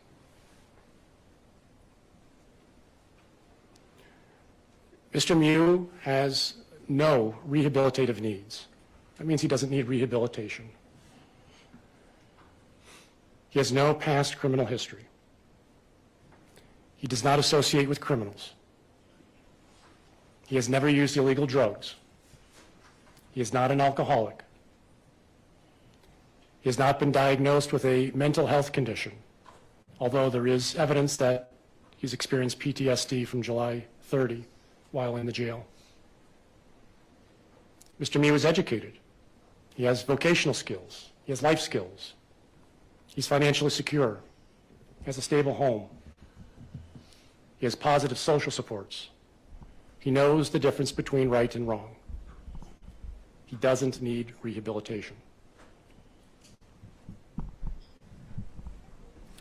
I mention all of these things to acknowledge that there is a lot more to Mr. Mew than what he did on July 30.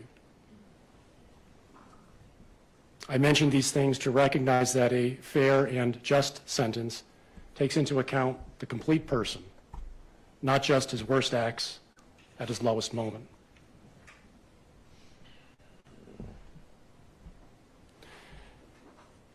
Despite the seriousness of Mr. Mew's crimes, the evidence does not show that he poses an imminent risk to the public. Mr. Mew underwent a COMPASS assessment, which is an actuarial tool that measures a person's risk of committing future crimes. Not surprisingly, Mr. Mew scored low risk. He's not a career criminal. He's not a violent predator. Although Mr. Mew may not pose an imminent risk to the public does have a strong interest in holding people accountable who breach the social compact and commit crimes. It's the concept of punishment. Punishment is a sentencing objective. When a person commits a serious crime, that person forfeits rights enjoyed by the law-abiding community. The most restrictive punishments are reserved for those who commit the most serious crimes. The punishment exacts a toll on the offender because of the harm the offender caused to the victim and the community. Taking life and endangering the lives of others are two crimes that warrant significant punishment. Punishment for what Mr. Mew did, but also punishment that recognizes who he is and the circumstances of his crimes. Here, that punishment will involve the loss of liberty, because anything else would depreciate the seriousness of his crimes.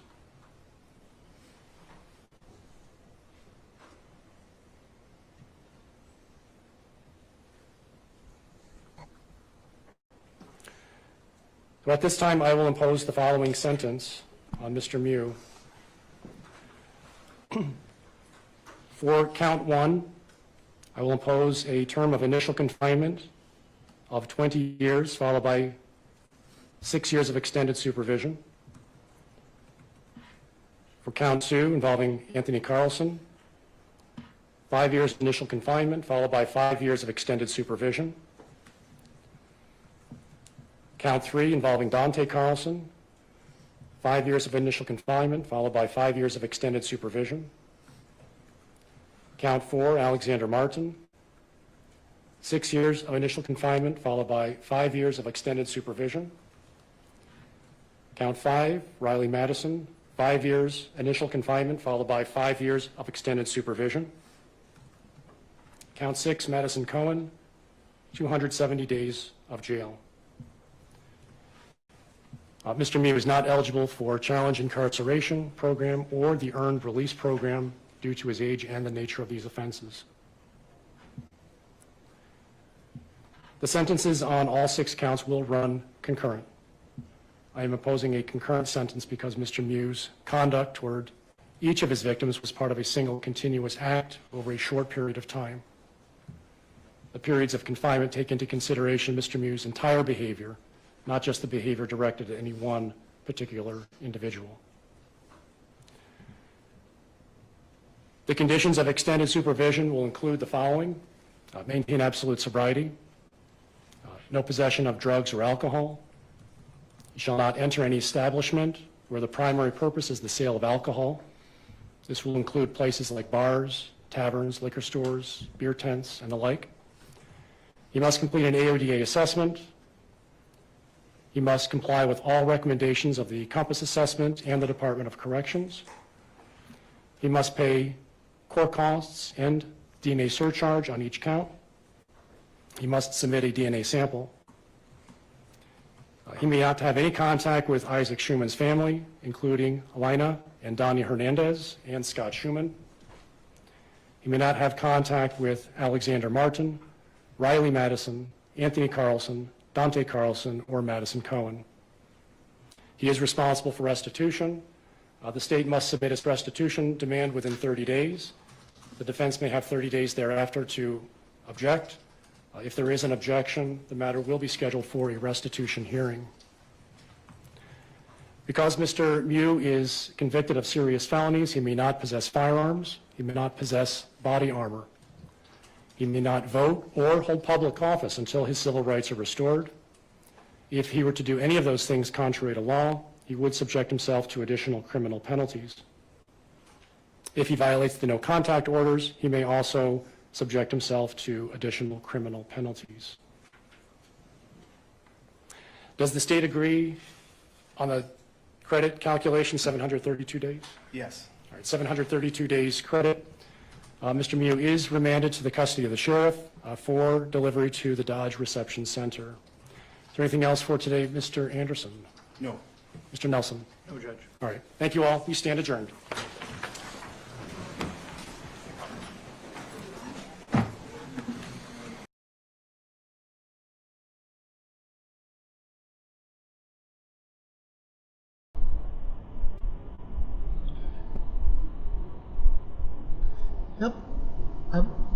Yep, Nikolai Mew, once again, as you heard, he'll be sentenced to 20 years in jail, followed by 6 years of supervision after his release. The judge, as he addressed the court, he took a look at Nicholas Mew and described him as a one who was quiet, peaceful, and an all-around nice guy who just made a bad decision. That bad decision is costing him 20 years of his life. Justice may be served here. Let's just hope that he'll be a better man after 20 years. Next up, I'm gonna bring up a name that I haven't mentioned in quite a while.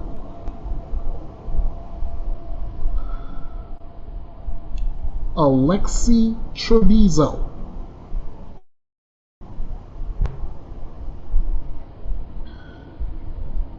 Alexi Trevizo, this is all you need to know about her upcoming trial.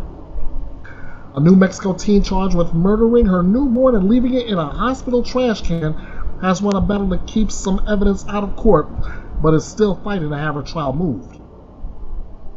Alexi Trevizo was charged with first-degree murder of her son, who was delivered in the bathroom of a hospital on January 27, 2023, when she was 19 years old. Court TV obtained the coroner's report for the infant, which determined he died on the day he was born from entrapment after he was sealed in a plastic bag inside a garbage can in the hospital's bathroom. Both sides agreed that Alexi arrived at the Artesia General Hospital's emergency room complaining of back pain. After she was admitted to the hospital, she said she needed to use the bathroom. The infant was found after it had died in the trash can in the bathroom Trevizo used. While prosecutors and the coroner say that the child was born healthy and was killed by its mother, Trevizo's defense has argued that the hospital's negligence led to the infant's death. That's a toxicology report reviewed by Court TV. Tests showed the infant had 19 nanograms or milliliters of morphine in its system when it died. Trevizo's attorney said that the hospital gave her morphine in an IV when she was admitted and didn't tell her she was pregnant. Gary Mitchell, Alexi Trevizo's attorney, has filed a lawsuit against the hospital for the wrongful death of the infant, saying that it was negligent for the hospital to administer morphine to a woman of childbearing age without first confirming whether she was pregnant. The lawsuit also alleges that the hospital knew about the positive pregnancy test for more than an hour before telling Trevizo. Another issue in the lawsuit and the criminal case is privacy. An appeals court upheld a ruling that bans prosecutors from introducing body camera video of police talking to Trevizo in her hospital room, as well as the contents of those interviews.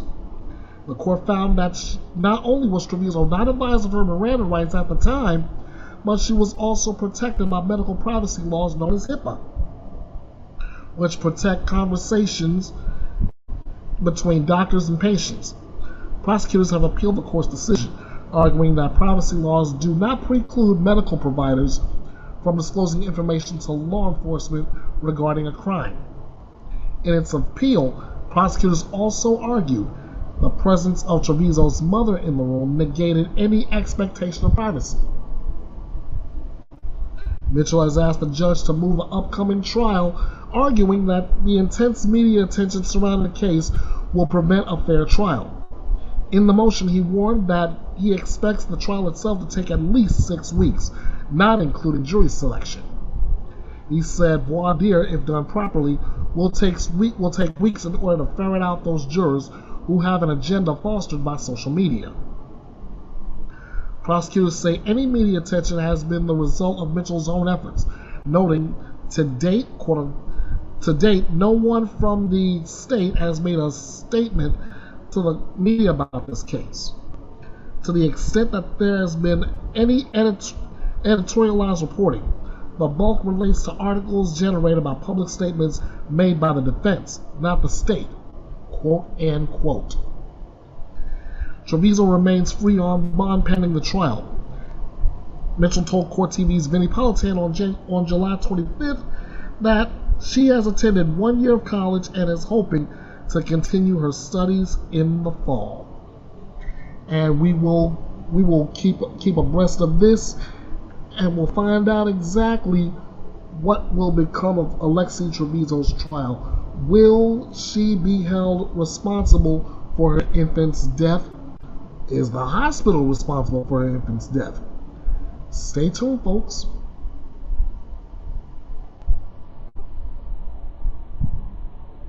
Next up, a father and son are charged with the murder of a woman stabbed in her home.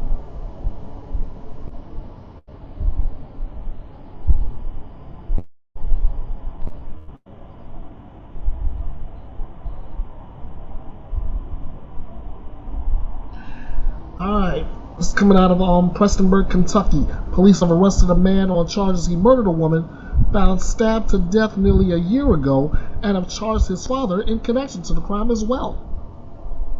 Michael McKinney III has been charged with murder and complicity to tampering in connection to the Amber Spradlin murder case, according to an indictment, following his arrest on this past Tuesday. His father, Prestonburg dentist Michael McKinney II, has been charged with complicity to tampering. Further, Josh Mullins has been charged with complicity to tampering in connection with the case as well. The count of murder against the younger McKinney is for the allegation he, quote, intentionally killed Amber Spradlin by repeatedly stabbing her, end quote. The complicity to tampering charges against all three were for the following allegations: removed, concealed, or destroyed the clothing MK was wearing when Spradlin was killed. Cleaned Spradlin's blood from the kitchen sink. Cleaned Spradlin's blood from the laundry or utility room sink. Removed, concealed, or destroyed a surveillance camera that would have captured Spradlin's murder from the room in which she was killed. Removed, concealed, or destroyed a digital video recorder which contained footage from surveillance cameras in the home, where the murder occurred, and removed, concealed, or destroyed the hard drive from the only desktop in the home which contained information about the surveillance cameras that were on the wireless network in the home.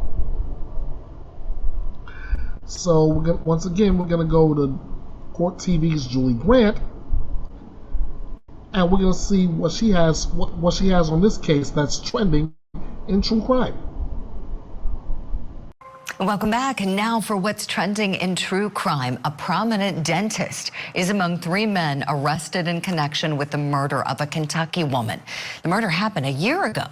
Amber Spradlin was found stabbed to death inside of a home in Floyd County, Kentucky in June of 2023. The house belongs to Dr. Michael McKinney. His son, Michael McKinney III, is charged with Amber's murder, as well as 7 counts of complicity to tamper with evidence. Now, Dr. McKinney and family friend Josh Mullins are also charged with complicity and tampering with evidence. They're accused of trying to cover up the crime.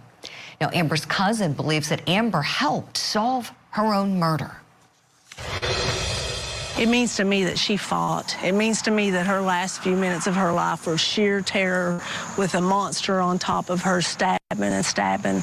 I'm sure that she was yelling, and I know that she fought, and it's just it's horrific, and there really is no justice in this type of thing, but this is the best we can do. Now, Michael McKinney Sr., the dentist, has since bonded out, but he's on house arrest awaiting trial. We're asking the question this morning, did the cover-up draw attention to the crime? Let's bring in our guest now and talk about this. Criminal defense attorney and former district attorney Matthew Mangino, criminal defense attorney and former prosecutor David Bruno, and retired DEA supervisory special agent Michael T. Wilhite Sr. David Bruno, would you start us off here, please? Your thoughts. Wow, fascinating case. I mean, I've walked crime scenes of stabbings, and they are brutal, with blood spatter on the ceilings and the walls, and I could only imagine this crime scene. But when they got there, they had a problem, because these 3, they worked together to destroy the camera, the surveillance video, the computer, the knife, the clothes. All the blood was covered up. So they had a big dilemma. And what I would imagine too, and we're learning more as this unfolds, is that they probably all lawyered up as well, which gave them a real problem as to the identity of the killer. Because that's really the only fact pattern that makes sense to me as to why it took over a year to bring these charges. But look, now you have a son who allegedly committed the murder, a dad who allegedly covered it up, and then there's that friend. And I think the prosecutor's probably trying to use the friend at this point because he's the loose link in that chain to bring breath to the incident in the house because all the surveillance videos have been destroyed. Great points, David. Yeah, this is bad. You wonder if the cover-up got these guys caught. Michael Wilhite, to you next, please. Your thoughts. David hit the nail right on the head. But let me add this: the cover-up started with the father and the son conspiring to do that. I think it was a false or a crafted 911 call that just wasn't followed up on. Looking at the footage and looking at reading the background, apparently, I guess the son called 911 when the incident happened, gave some false information. The dad at some point calls interferes with that call and to give some other information. Dispatch doesn't deploy or send out dispatch a patrolman, a police officer to that location at all. So that conspiracy to influence the investigation or tamper with the investigation started way before started then. Right, Michael. The state police in Kentucky had said that they had a suspect initially during the first week of this investigation, but it took so much time apparently to go through the blood evidence and build this case. Now, oh my, does it seem like they have a solid case to you? Matthew Mangino, talk to us here, please. The allegations of a cover-up and these terrible allegations regarding the death of this woman. Your thoughts? Well, Julie, the cover-up probably, set law enforcement behind because, obviously if there was videotape that would have been available and things like that, this issue gets wrapped up very quickly. So the cover-up has delayed the investigation.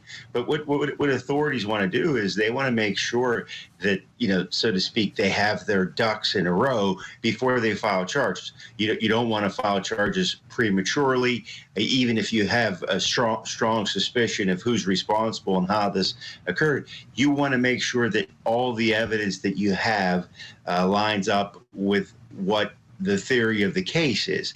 And in here, I think they were very meticulous. They were very patient. They waited until they were sure that they had the evidence that they needed to move forward to prove this person guilty beyond a reasonable doubt, and then to take care of the others who delayed this process by covering it up.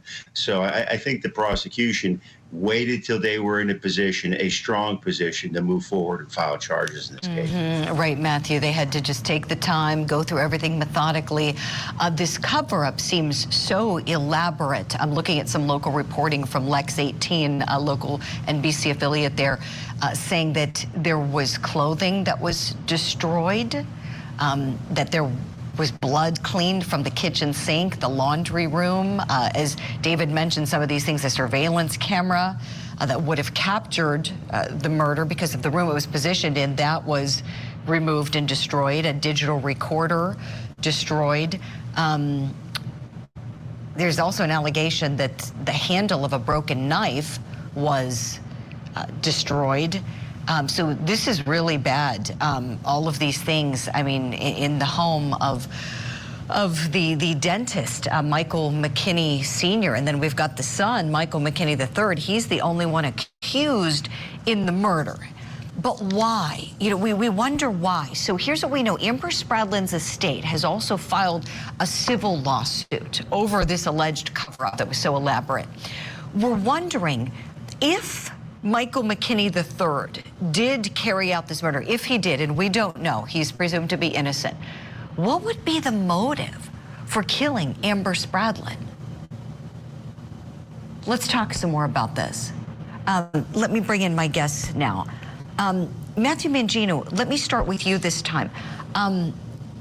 Does anything jump out to you on these facts that would be a reason why, if he did, this crime police say he did? Well, Julie, we know there was some relationship. Apparently, Amber worked at a restaurant that was owned by Dr. McKinney, the father, and that they were having drinks or meeting at his home after work. Maybe there was some sort of advance, intimately by the alleged murderer in this case, and he was rebuffed, and we don't know. We'd be speculating about that, and we also know that a motive isn't needed. The fact that they have enough evidence to prove that he stabbed Amber to death, you don't really need a motive. Certainly, a jury would like to know why this happened, but it's not essential to proving a case of first-degree murder. Matthew, thank you for all of that. Great points. I have a clip from Amber Spradlin's cousin, Debbie Hall. Let's take a listen. Refused to cooperate with the investigation from day one. He was right there. It happened in his house, and he could have done the right thing, and he could have come forward and saved everyone a lot of time and a lot of heartache, but he chose to do the wrong thing and cover up, and so he'll have to be held accountable for his part in this also. David Bruno, to you next, please. How do you see this playing out with the civil action and the criminal action? Oh, that civil action could be a great avenue for prosecutors to just watch, because there's discovery that's going to happen there. There's interrogatories, there's depositions. I'd imagine they're all going to be invoking this clip that we just showed. It's talking about the father, the professional, right? And if I could just give some input, I think about maybe mental health, number one. These are all speculation, but mental health possibly. Also, think about this restaurant situation. All right. Now, if anyone knows anything about the restaurant business, these are people working hard, working late. Sometimes there's drinking during the employment. Sometimes they go back. I'd imagine that they went back to continue drinking as well. There's probably alcohol. If it's mixed with mental health, there could be a number of reasons why something like this happened. And then if they did invoke early on, it's one thing to cover up. That is not acceptable. That's against the law. But I'd imagine the doctor, knowing that he covered up, was doing the right thing as a criminal justice analysis, that he has a right to remain silent. That's probably what she's referring to. When he's brought to the police station, he invokes his right to remain silent, which everyone enjoys, guilty and innocent. Many things will be developing here, but those are some of my thoughts. Yeah, no, these are great points, and thank you for all of that, David. Michael Wilhite, would you take us home? I'm curious, based on your background, all of your training, I'm curious if you're wondering if we'll see anything drug-related come out of this, if anything was possibly ingested. We're talking 11 stab wounds, such a violent crime, and these young people, they were hanging out. They were just hanging out together, having a good time. Your thoughts? I'm glad you brought that to me, because I was thinking possibility, that 9 times out of 10 drug use is involved. So you have heavy drinking, you have them having initially a work relationship. You don't know, maybe some flirtation and unintentional flirtations happen during the workstation, during the work time. They took it to the residence, and what the thought was flirtation or liking turned out to be, hey, no, she's not interested in them like that. Okay, get angry along with the drugs and possibly suspected possibly drug use and alcohol drinking just got out of hand. And unfortunately, we have a young lady. Her life is cut short. We got 2 other individuals that's facing criminal charge. 3 other individuals facing criminal charges. But I also want to add, I applaud. I think it was her cousin. Listening to the cousin, you can tell that cousin, that relative, kept hammering. I'm sure they stayed. I'm sure they became a enforcement. I mean, you can tell she. I want to bet she stayed on them. So I applaud her.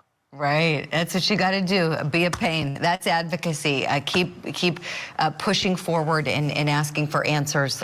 We've got to leave it there, but Amber Spradlin's case is certainly one that we're going to continue following as it progresses. Big thank you to you all. Michael Wilhite, David Bruno, Matthew Mangino. Great having all of you on the program. Always have a wonderful weekend. We'll see you soon.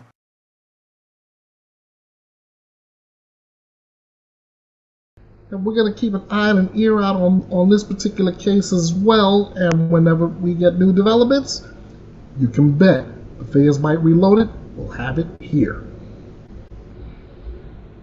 Yeah, but I do want to address one question that they brought up as far as the motive goes. Not the motive, but the cover-up, and as to whether that cover-up drew attention to the crime. I would say yes, considering all the painstaking action they had to do to keep it cover the whole thing up, destroying evidence, cleaning up the crime scene.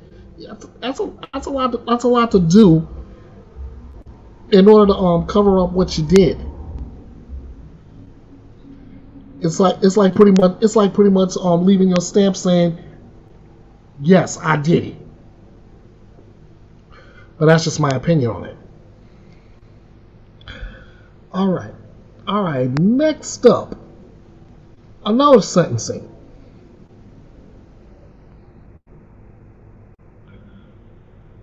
This one had me on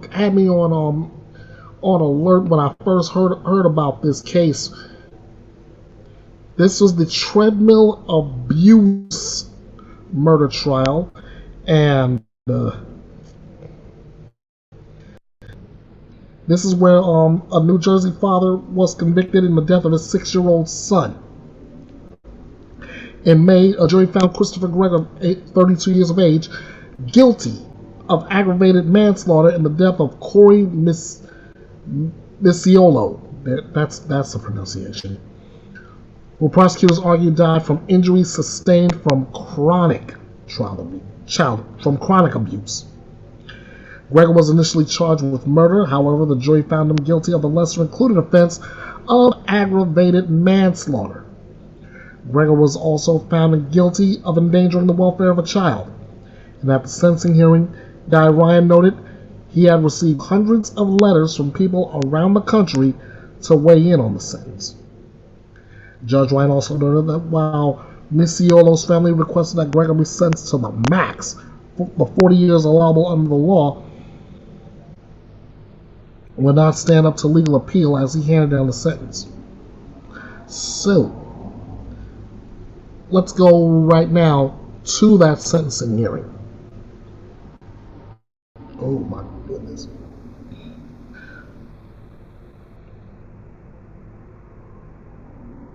In fact, I'm gonna take you right directly to the sentencing, and saying, considering the video is a couple hours long, we're gonna jump right there to the sentencing, and you'll get to hear exactly what Gregor got.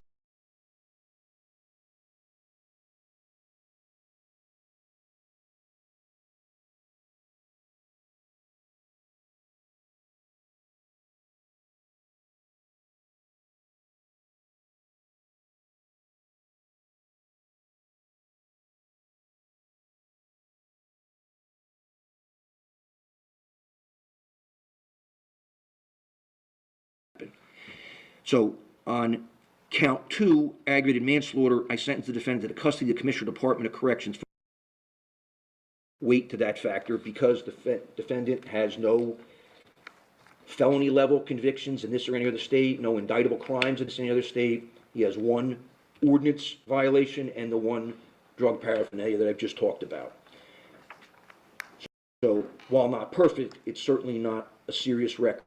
Despite everything that everyone has said about arrests in other states, it's a little difficult to accept that if someone's arrested multiple times in all these jurisdictions, that no prosecuting attorney chose to file charges, or if they did, they were very quickly dismissed.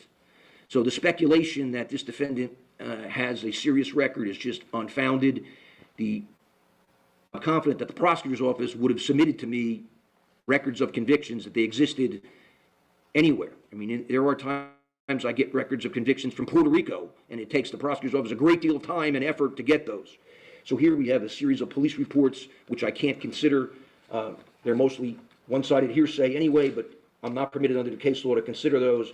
So I have to recognize some weight to be given to the lack of a record. So I give it moderate weight, but as I said, the disorderly person conviction is particularly telling because of the date involved, and it's when the defendant should know better, when he should be a law-abiding citizen, because he's trying to battle for custody of his child. So why engage in that drug use? And that's particularly true because the defense has, and I'm sure they felt obligated to, continue to raise Corey's mother's drug use, particularly during cross-examination at trial. So I find mitigating factor 7, but give it moderate rather than a heavyweight. Defense counsel has also argued for mitigating factors 8 and 9, and they're somewhat similar. 8 would be appropriate when the defendant's conduct was a result of circumstances unlikely to recur, or the defendant's character and attitude indicate that he's unlikely to commit another offense. Those two mitigating factors, 8 and 9, are counterparts to aggravating factor 3, the risk to commit another offense. I've already found aggravating factor 3 exists, and it should be given moderate weight. Therefore, it's generally considered inappropriate to find mitigating factor 8 or 9. But regardless, those factors are not present, period, for the reasons I've indicated. I agree with the position of the state and the victims that defendant was motivated by anger, that he took advantage of someone who couldn't resist, someone of tender years, incapable of resistance. The treadmill video demonstrates Corey's fear. Someone who does that, who has that disposition, is likely to reoffend. Therefore, 8 and 9 are not present. Although not argued, mitigating factor 11 is likewise not present based upon the defendant's injuries as reported in the pre-sentence report, for the reason I've indicated, that the sports injuries and the left ankle injury can certainly be addressed by medical staff in any correctional facility, and if not, that correctional facility would transport the defendant to a hospital to be treated. So therefore, those do not overcome or even lessen the presumption of imprisonment. Based upon all the foregoing, then, I'm clearly convinced that the aggravating factors substantially outweigh the mitigating factors. So now I need to impose sentence, and then I'll address the state's request for whether the sentence should be consecutive or concurrent. I've appreciated that everyone has asked me to impose the maximum sentence. And I appreciate the emotion that's involved, the comments, and you've heard many of the things I just said about the treadmill video and the callous behavior. Imposing the maximum sentence is just legally unsustainable by me. There's no appellate court that would say someone with only a very, very minor criminal record should get the maximum. It just doesn't happen, despite the public perception that it should happen. So on count 2, aggravated manslaughter, I sentenced the defendant to the custody of the Commissioner Department of Corrections for a term of 20 years, subject to the No Early Release Act, New Jersey Statute 2C:43-7.2, such that he has to serve 85% of that sentence before being eligible for parole. On count 1, endangering the welfare of a child, a second-degree crime, I sentenced the defendant to the custody of the Commissioner Department of Corrections for a term of 5 years. The defendant has 885 days of jail credit. So I have to address the requests for consecutive sentences. Again, there's a great deal of guidelines the court has to follow and a great deal of Supreme Court case law on this. The factors involve, first, the principle that there should be no free crimes. Secondly, whether or not the crimes and their objectives were predominantly independent of each other. Whether the crimes involved separate acts of violence or threats of violence, whether the crimes were committed at different times or separate places, rather than being committed so closely in time and place as to indicate a single period of aberrant behavior, whether the crimes involved multiple victims, and whether or not the sentences to be imposed are numerous, meaning multiple counts. Here we have 2 counts, with the proviso, again, that can be no double counting of aggravating factors.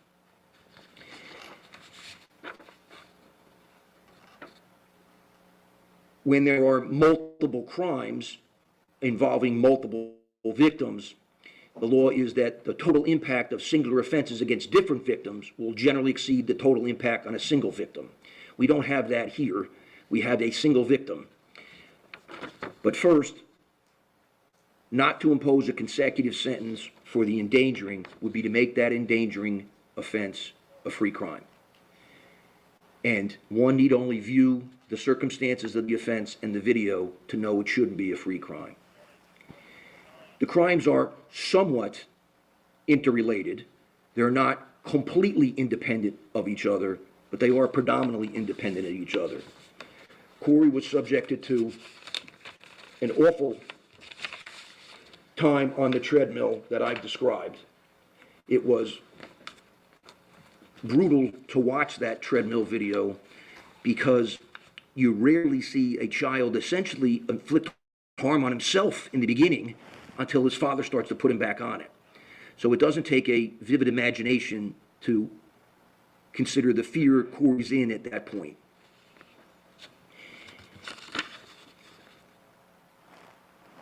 The two incidents are approximately 12 or 13 days apart, although they both occur in Barnegat. They're at different times, and they are at separate places, although relatively close together, the gym at the complex and the defendant's apartment at the complex.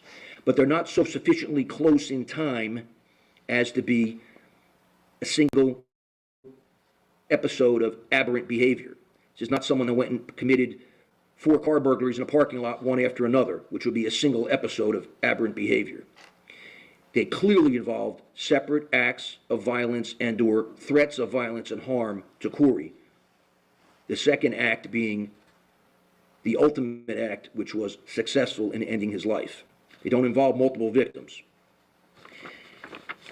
So I conclude, for those reasons, that it would be to send a message to the public, to the defendant, and to those who abuse children, that you can get away with one offense if you get caught on the other. And that's simply inappropriate for deterrent reasons in general or for specific deterrence in this case. And therefore I conclude that count 1 and 2 should be consecutive. The law requires me to make an additional statement on the overall fairness of a consecutive sentence. This is a requirement imposed by our Supreme Court in State versus Torres, 246, New Jersey, at page 246, a 2021 case, where our court held that the trial judges to make an explicit statement of fairness that explains the overall fairness of the consecutive sentence. So first, I've imposed sentence on the second-degree crime at the bottom of the second-degree range. Second-degree range is 5 years to 10 years. I conclude that if I were to go greater than the bottom of the second-degree range, I would be subject to an abuse of discretion as that being excessive. Secondly, the endangering sentence is not part of the No Early Release Act. It does not contain a court-imposed period of parole and eligibility. It's referred to as a flat sentence.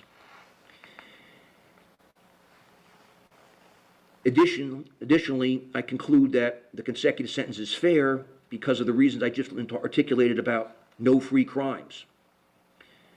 Defendant is 32 years of age.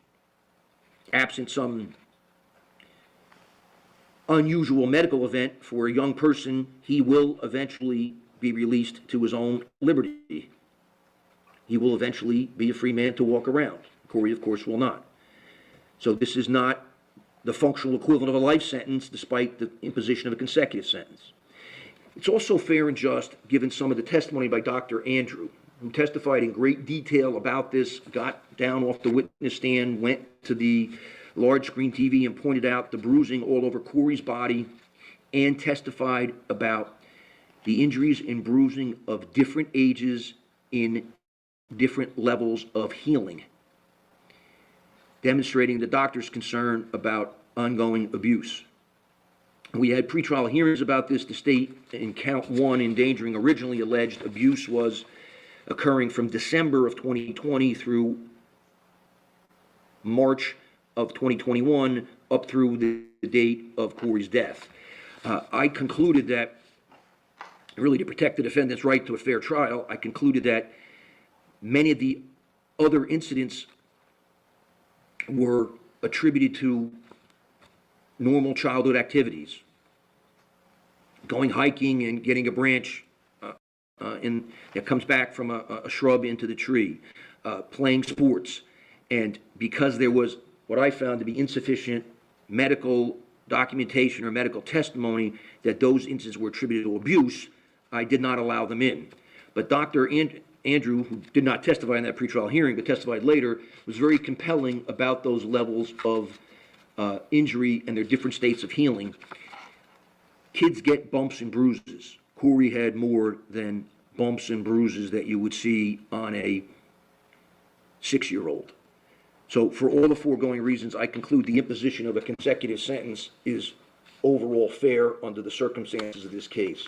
The state's taken an additional position that I should impose the least restrictive or flat prison sentence first, such that it precedes the more restrictive prison sentence, meaning that the defendant should serve the endangering sentence before the aggravated manslaughter sentence.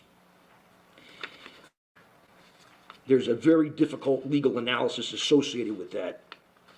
I rely upon State versus Ellis, the television case from 2002, 346 New Jersey Super 583, and a Supreme Court opinion in State versus Pierce, P-I-E-R-C-E, 220 New Jersey 205, and a Supreme Court decision from 2014. It is legally possible. In fact, what the Ellis case says is, while it's not illegal, it's difficult to justify. And it typically runs afoul of certain sentencing guidelines, and it may interfere with the expertise of the parole board in determining when a defendant should be released on parole. And based upon both of those decisions, I conclude that I cannot impose the least restrictive sentence first without engaging in an abuse of discretion. So therefore, I direct that the No Early Release Act sentence on the aggravated manslaughter count run first, followed by the flat sentence on the endangering count, such that the aggregate sentence is 25 years and that the jail credit of 885 days comes off the aggregate sentence. Another condition of the No Early Release Act is that defendant shall serve a 5-year period of parole supervision upon release, that he shall provide a DNA sample and pay for the cost of the same. There are 2 $50 victim of crime compensation assessments, 2 $75 safe neighborhood assessments, 1 $30 law enforcement training and equipment fee. The superintendent of the institution where defendant is incarcerated shall draw sufficient monies in an amount not to exceed 1/3 of the inmate's total income as may be required to pay these assessments. The Office of the Victim of Crime Compensation Board submitted a request for restitution for funeral expenses. There's been testimony during the course of the case about whether or not defendant's parents paid for funeral expenses, whether or not the Ms. Michalo's family paid for them through the VCCO office. I've considered, am I supposed to hold a hearing on that? And I conclude that the parties need closure in this matter. They don't need another hearing on whether or not those expenses actually went to the funeral, or and the VCCO letters also refers to some other expenses not associated with the funeral that may not be directly attributable to defendant's conduct. If these were out-of-pocket expenses by anyone qualifying as the victim, I'd be inclined to consider them further. The Office of the Victim of Crime Compensation Board exists for the benefit of victims. It charges, the defendants are assessed, like this defendant's been assessed, 2 penalties for that, to fund that, and I conclude at this point that it's not appropriate to order that restitution because of the questions concerning who paid for the funeral, and more importantly, I would have to do an analysis of the defendant's ability to pay now or in the future. He's been incarcerated for the last 885 days. He's been unemployed. He clearly has no ability to pay now, and he has little ability to pay for the next 25 years. So I conclude, for those reasons, that mitigating factor 6 is not present There's no restitution to be paid, no ability to pay restitution, therefore I do not order restitution. If there's any bail in this matter, it's discharged. There are no dismissals. Madam Clerk, is there anything else I need to address? And Mr. Galucci, we get his appeal rights form? All right. Anything further from council? No, All right. Judge, thank you. Thank you, everyone, for your excellent presentations. That concludes the matter. Thank you. All right. Wait, do not exit yet. The back row's gonna exit first.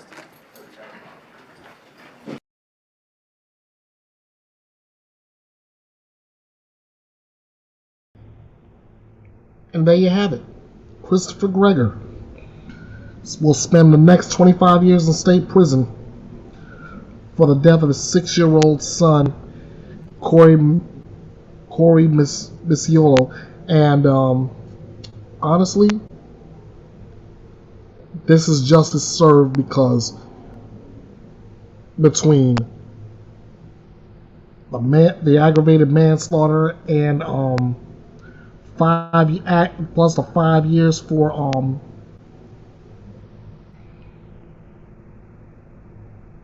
let me see, child endangerment.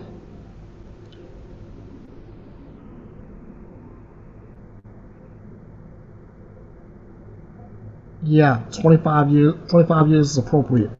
20 for the aggravated manslaughter and 5 years for endangering the welfare of a child to be served consecutively. Yes, I will not. I cannot disagree with this sentence at all. Justice served.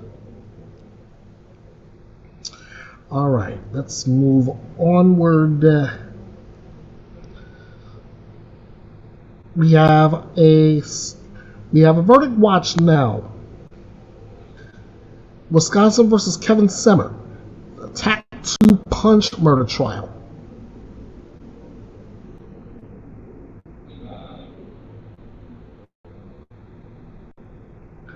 Let me break this case down before we get to the verdict real quick. Oh, this will be short. On June 17, 2023, Joshua Davies and his wife were at a wine bar when they were allegedly approached by Kevin Semmer, unprovoked. 64-year-old Semmer had reportedly said something about Davies' tattoos being a sin and said he was going to hell. According to court documents obtained by Court TV, Davies and his wife got up to leave the bar to avoid a scene, but Semmer followed them, punching Davies in the face. Davies, age 39, lost consciousness and hit the ground, striking the back of his head on the concrete. When police arrived, Davies was slipping in and out of consciousness on the sidewalk. He was rushed to the hospital where he had to be intubated upon arrival. ER staff quickly realized Davies' injuries were far more devastating than they thought. He had 2 skull fractures on the back of his head and an active brain bleed in several areas. Davies was admitted to the ICU, and 27 days later, he died from his injuries.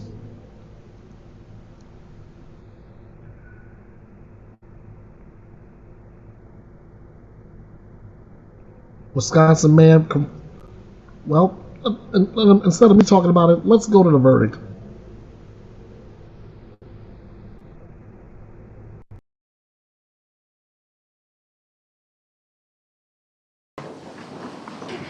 Ms. Wolf, are you the jury foreperson? Yes, sir. Has the jury reached a verdict? Yes, we have. I'd ask that you hand that verdict to the bailiff, please.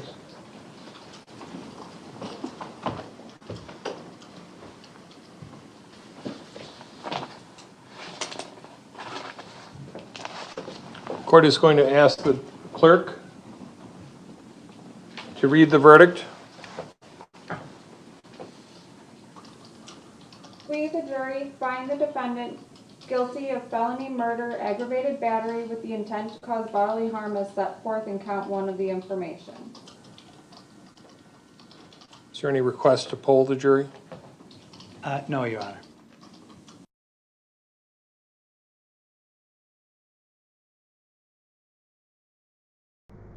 Simple as that, folks. Kevin Semmer guilty of felony murder and aggravated battery. His sentence, he faces 30 years in prison when he's sentenced on September 6th.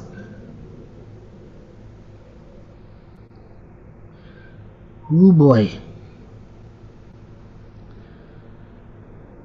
Next up, we're going to go right to another video. Sidney Powell's frantic to catatonic response to her mother's murder.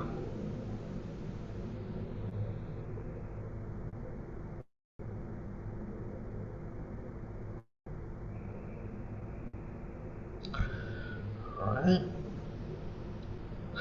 Okay, now it says body cam video has resurfaced showing then 19-year-old Sidney Powell as police dragged her out of the home where her mother lay inside, battered and bloody on the bedroom floor.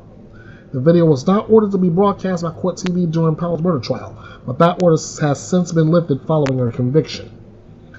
On March 3rd, 2020, Akron police responded to a welfare call made by Sydney's college administrators who were on the phone with her mother, Brenda Powell, when Brenda was attacked. In the police video, Sydney was hysterical as she asked if her mom would be okay and cried out for her dad. When police asked her what had happened, she said, "We heard a bang, and she told me to get out. Somebody broke in." Blood can be seen all over Sydney's hands, and when police asked if she had been cut, she replied, "I don't think so. I was helping her." Police eventually sat Sydney on the ground while her meltdown ensued as she was sprawled out on the edge of her driveway. So what you're about to see is that video in its entirety. But before I can do that, I need to do this. This is called covering my bases. First, the trigger warning.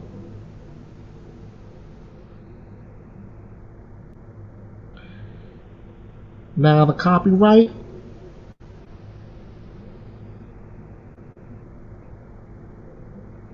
Okay. Now that we got all those bases covered.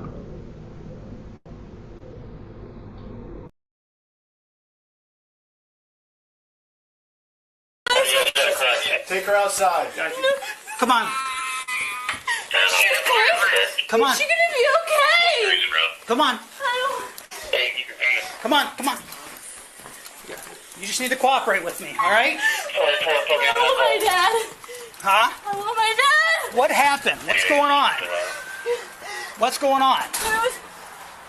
We heard a bang. We heard a bang. And she told me to get out. And then I heard screaming. So I came back and she was on the ground. Okay, you heard a I ran bang. out back. There was a bang. Someone broke in. Okay.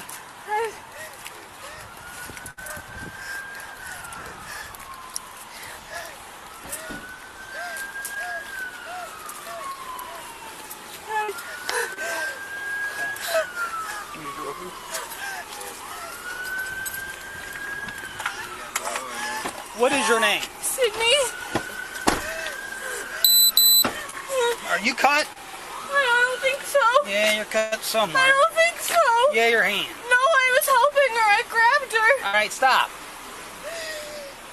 I'll tell you what, can you sit on the ground here real quick?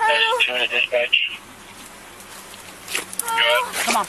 Come on. You said the ground. Yeah, you're fine right there. No. You're fine right there. I grabbed the knife. Before the Britain Street exit ramp, a truck lost some concrete. This is minor. They might have a more, I don't know. Check that victim in there. She's got cuts on her hands. I don't know what they have in there, but there's a female down in there. Yeah. What's going on? I don't know. We just got dad. I'm the dad. Okay, Sydney. I don't know. Okay. I don't know. Daddy! What? What the hell? Where's my wife? The window's broken, Dad! Where? The back window's broken in! So you're gonna have to. Daddy! There's officers inside there, so. Is she okay? I don't know. She was there. Go Was check so the much lady in the blood. house, okay? She's got minor cuts.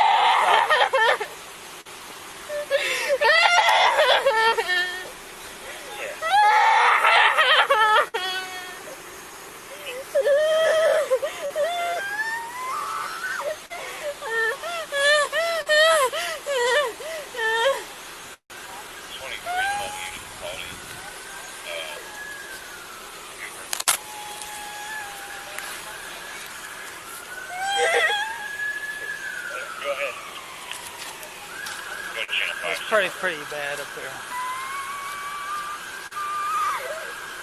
What's your name, ma'am? Sorry, what's your name again?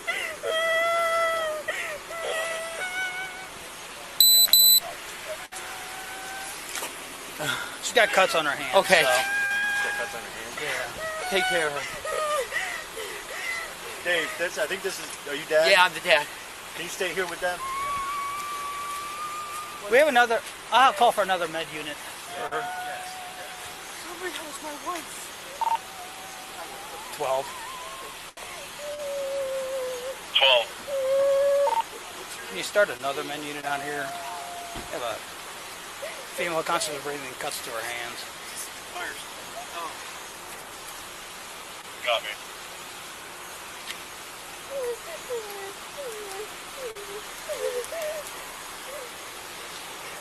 You said your name's Sydney? Ma'am, is your name Sydney? What's your last name? He's probably No, he's in Talmadge. Yeah, I talked to him. What is it? Powell. What's your date of birth? Huh? Yeah. What's your date of birth? Okay.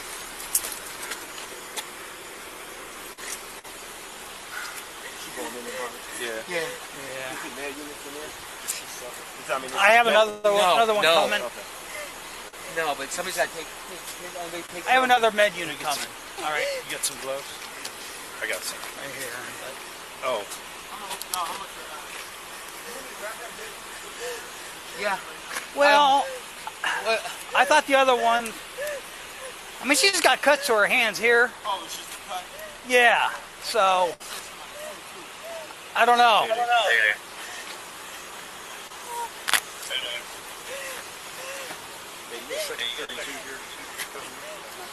I already got blood on me, so.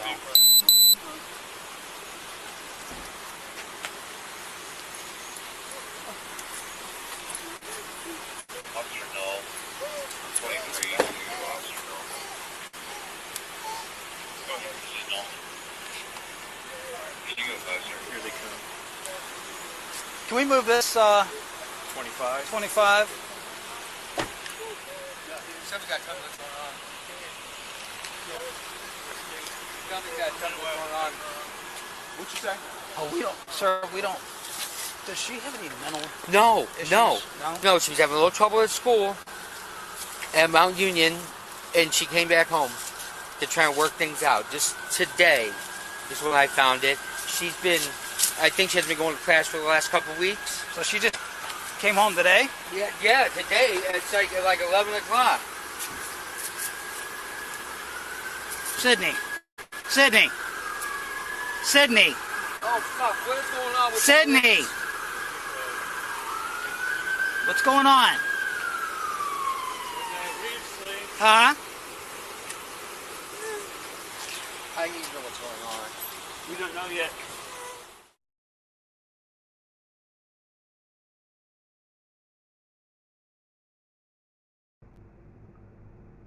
Wow. That's the only comment I have. Wow.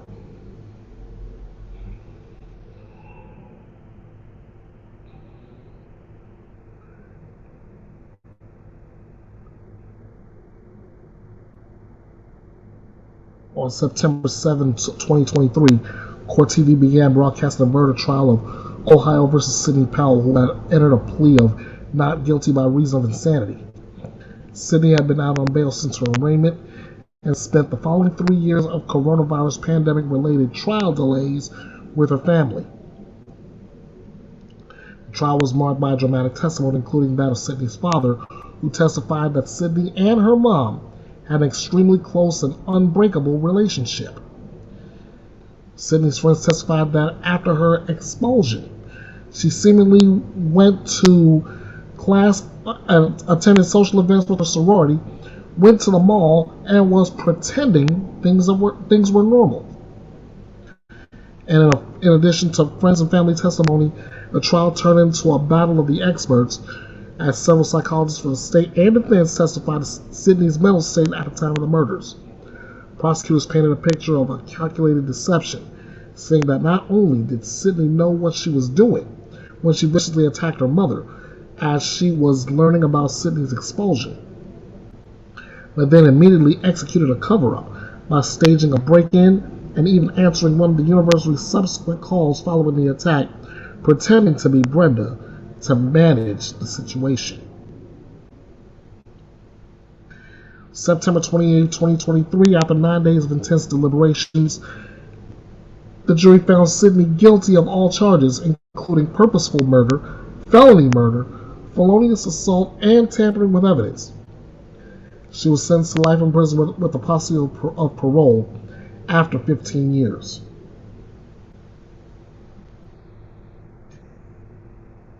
If Sydney's conviction is not overturned, she'll be eligible for parole in 2038 when she's 38 years old.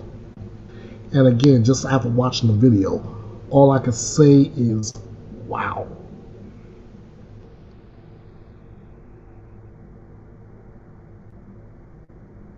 I've got nothing else for it. Next up, an Alabama couple has been indicted in the death of an 18-month-old foster child.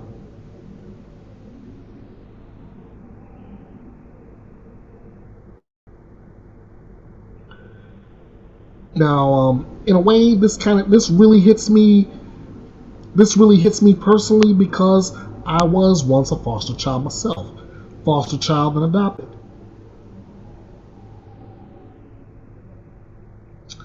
So, as I once again put up the trigger warning, I ask you all to bear with me because this one really hits different. An Alabama couple is facing charges in the death of their 18-month-old foster child. 36-year-old Mason Grimes and 31-year-old Brooklyn Grimes were booked into the Blount County Jail on charges of capital murder, intentional murder, felony murder, and aggravated child abuse. Let me run that back again. They're booked on charges of capital murder, intentional murder, felony murder, and aggravated child abuse. Court documents obtained by WBMA state the child was placed into their care when he was 3 months old in August of 2022 and flourished for approximately a year. In September 2023, he was diagnosed with multiple congenital disorders and scheduled for follow-up care in October. Prosecutors say the couple did not take the child for any medical care until November 22nd, when he was taken to a hospital because he wasn't breathing. Quote, upon arrival, the child was severely emaciated, asystolic, and cool to the touch. The child had lost approximately 1/3 of his body weight since his September 25th, 2023 examination. End quote. Blount County Sheriff Mark Moon reiterated the prosecutor's claims at a press conference on this past Thursday. AL.com reports the couple has fostered 17 children over 5 years, citing a social media post made by Mason Grimes. At Thursday's press conference, authorities said all foster children have been removed from their care. The couple was arrested July 31st and is scheduled to be arraigned on August 29th.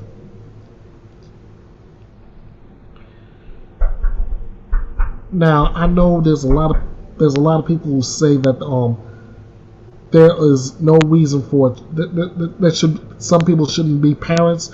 In this case, some people shouldn't be foster parents either.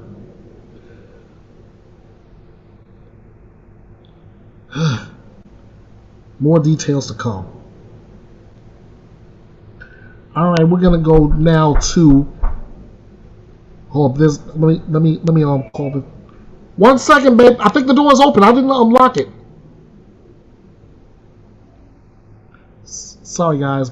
My wife is just coming back from something special. Anyway, let me take you to the wife stabs husband murder trial and that verdict. After 2 hours, 42 minutes and 31 seconds,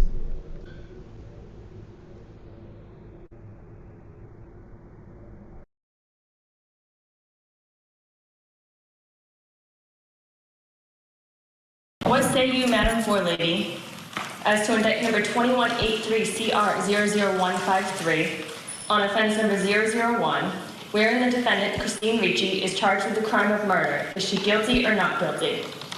Guilty. Guilty of what? Murder in the second degree.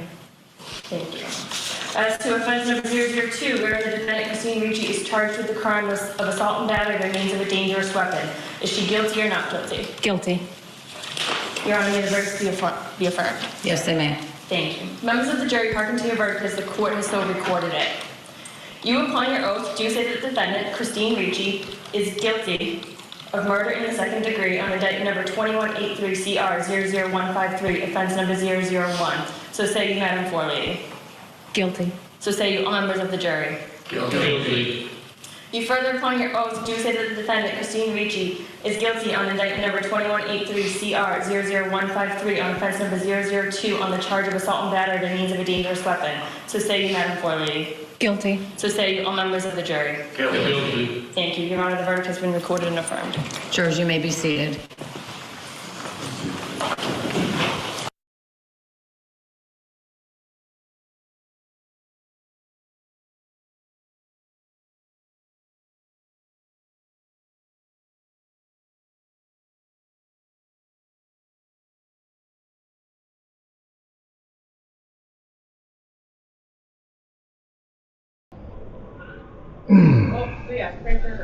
Yep, ladies and gentlemen, you've heard it first.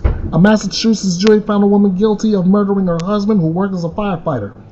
Christine Ricci, convicted of second-degree murder as well as assault and battery with a dangerous weapon in the January 2021 death of 51-year-old Michael Ricci.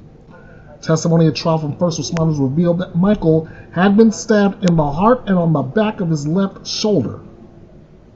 The couple had a verbal altercation prior to the incident, according to prosecutors, and in court, prosecutors said also mental health issues and Michael's previous affair drove Christine to kill him. Christine's attorney, Joshua Woods, said in court that there were mental health issues on both sides. The jury deliberated approximately 3 hours over the course of 2 days before delivering the guilty verdict. Michael was an Army veteran and had been a firefighter for 23 years with the Boston Fire Department when he died. That was according to his obituary. The couple had 3 children. Christine Ricci will return to court for sentencing on August 22nd. And you can best believe Bethea'S Byte Reloaded will be covering that as well. Now we have a settlement with Micah Miller's family.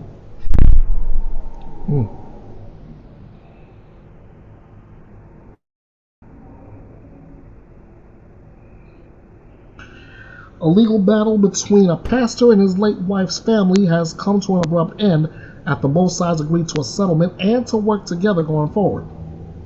The settlement, which was not publicly disclosed, ends all the legal issues involving Micah Miller's family. John Paul Miller and his church, Solid Rock at Market Common. Micah's family had looked into filing a wrongful death claim against her husband, John Paul, in part, they said, to collect evidence to support allegations that psychological abuse had led Micah to commit suicide. The couple was estranged at the time of Micah's death. She had filed for separation 10 days before she called 911 to report she was going into a state park to shoot herself. In the days and weeks after Micah's body was found, her family accused John Paul of brainwashing her and harassing her before her death.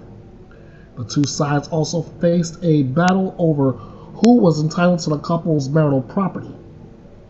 Quote, Micah's family, Pastor Miller, and the church have set their differences aside to allow Micah's memory to live on without the encumbrance of continuous litigation.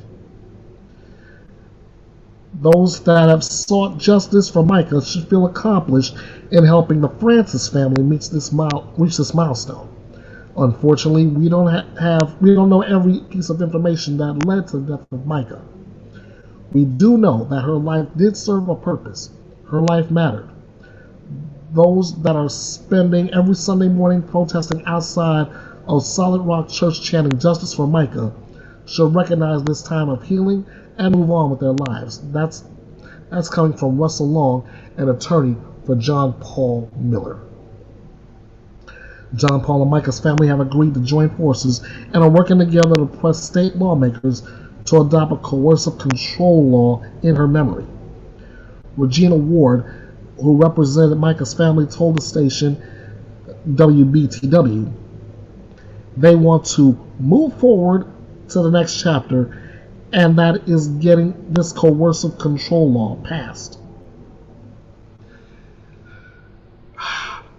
In the words of my own pastor, that suicide is a demon, and I agree with it. I agree with it to that extent. So, if you or someone you love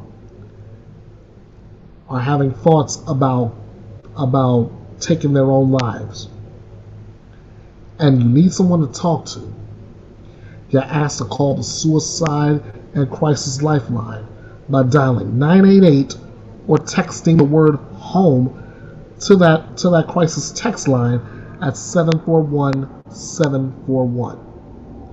There is help. There is help available. And life does matter. Yours, mine, everyone's. Again, 988 or text the word HOME to 741-741.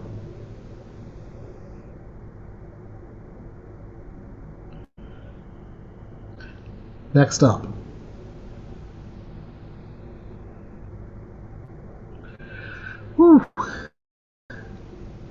a trial date has been set.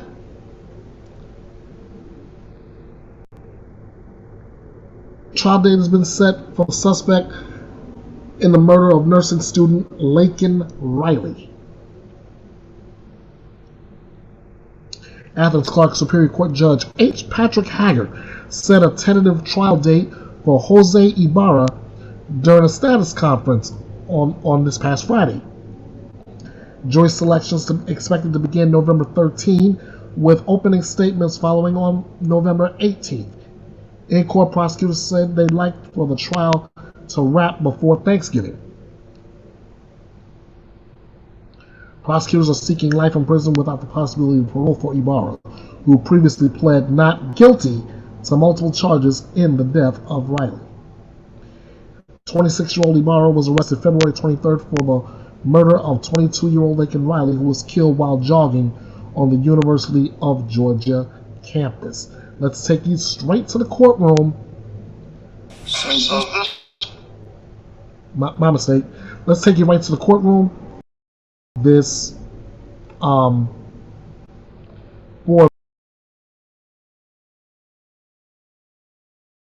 was noticed for a status, and I've got 2 or 3 things that I want to go over. Let me sort of outline that, and then we'll talk about it. I'll also hear from you all as well as to anything else. Couple of things. The motions, there were a couple of motions filed yesterday, I believe. I've looked at those, and they'll need a hearing. I suspect there may be more. According to my notes, last day to file motions of the defense is end of August, August the 30th. So my thought would be that see what is filed there, give the state an opportunity to respond or review or something, and set up a hearing on whatever motions are right to be heard sometime, probably late September would be my estimate, perhaps early October.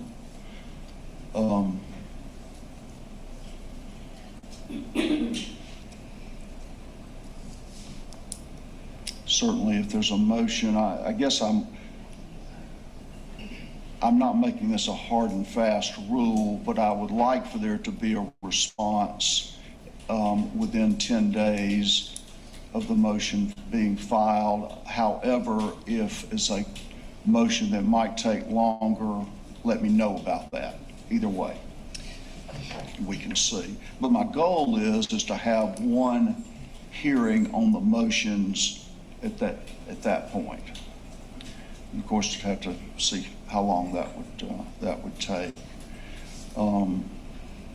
I don't know if the defense can tell me if they expect a Jackson Deno or not. If you're not ready to talk about that, you don't have to. We do not anticipate a Jackson Deno in this case, Your Honor. We do anticipate there will likely be another evidentiary motion being filed. Just so Your Honor is aware, we received our second half of the evidence 2 weeks ago. It's another 2 terabytes, so we're still working through that. And then we received a third round of discovery this morning from Ms. Ross. So we haven't been able to look at everything yet, but we don't think there'll be a Jackson Deno. We do think there'll be other evidentiary motions. That's fine.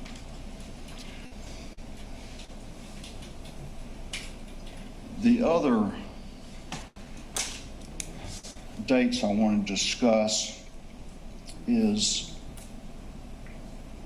my plan is to put this on the November 18th trial calendar. My thought is that I may notice it for the week prior for jurors. In other words, do jury selection perhaps on the Wednesday before or begin that on the 13th of November. And we can refine this somewhat as it goes on, but then I would think that for you all's purposes in witnesses and subpoenas and that sort of thing, not actually start the trial until Monday the 18th. That's my thought as of today about that.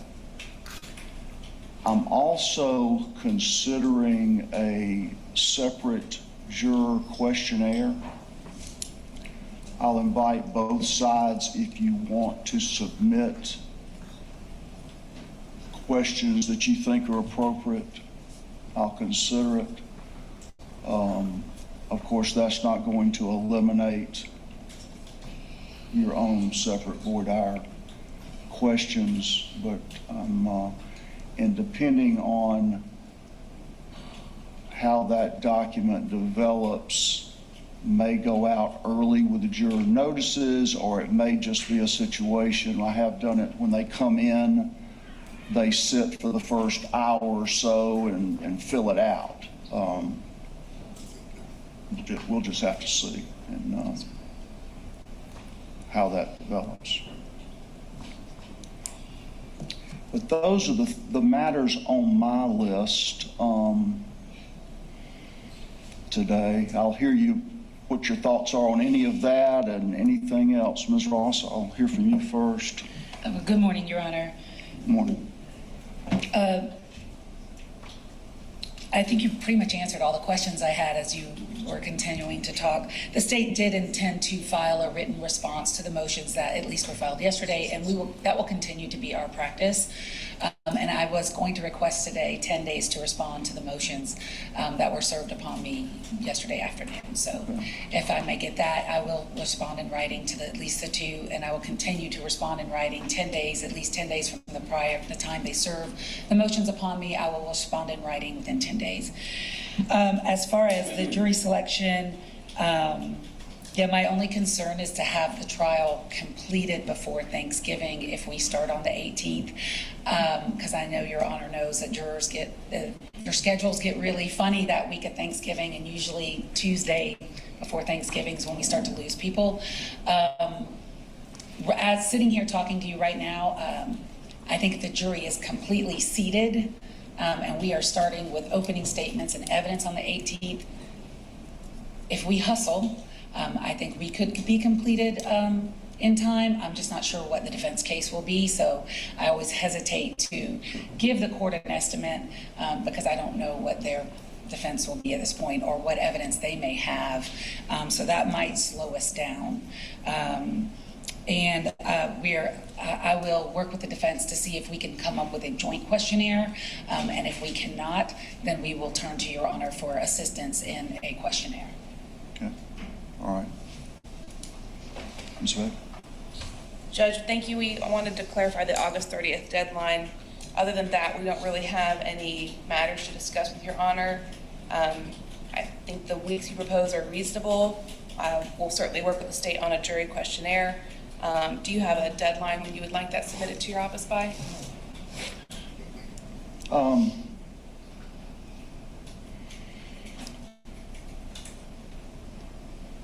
My thought would be, so we'd have a chance to consider it, would be mid-September. Yes, Your Honor. And perhaps that would be also something that we would discuss. I think it would be good to have it, especially if it's competing questions before the motion day. Yes, Your Honor. Don't know how far in advance it needs to be, but that's something else that we can discuss on motion day too. Yes, Your Honor. We'll have it submitted before the motion hearing. All right. So the timing is not lost on me as far as the holiday and all of that, and that's part of my idea of getting the jurors hopefully picked the week before.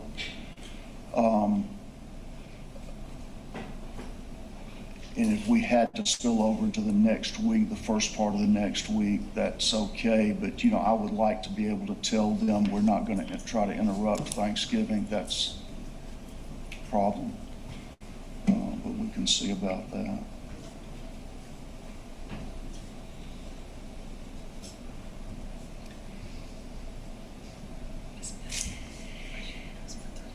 All right.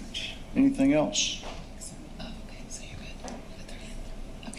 Yes, Your Honor. I think we're good. Thank you. Okay. I do think that we want to meet for a moment with the lawyers in the jury room. Yes, Your Honor. If we can do that. We can do that now. We'll just meet in this jury room back here. Yes, sir. All right. That'll conclude the hearing. Thank you.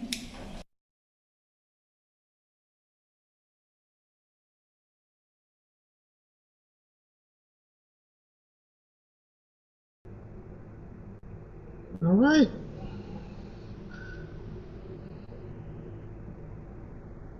The indictment has Ibarra with 10 charges, including malice murder, 3 counts of felony murder, kidnapping with bodily injury, aggravated assault with intent to rape, aggravated battery, obstruction or hindering a person making emergency telephone call, and tampering with evidence, and peeping Tom. He's accused of attempting to rape Riley, asphyxiating her, and seriously disfiguring her head by striking her head multiple times with a rod. Tampering with physical evidence charge is for the allegations he disposed of his jacket and gloves to conceal the crime. He is also accused of spying on a woman at an apartment at the UGA Village Housing Complex the day Riley was killed. So remember, jury selection should take place on November 13th. Opening statements, hopefully, by the 18th of November. Now, this next story is a bit of a head scratcher. A Louisiana mayor accused of rape, but let me throw a little wrinkle into this.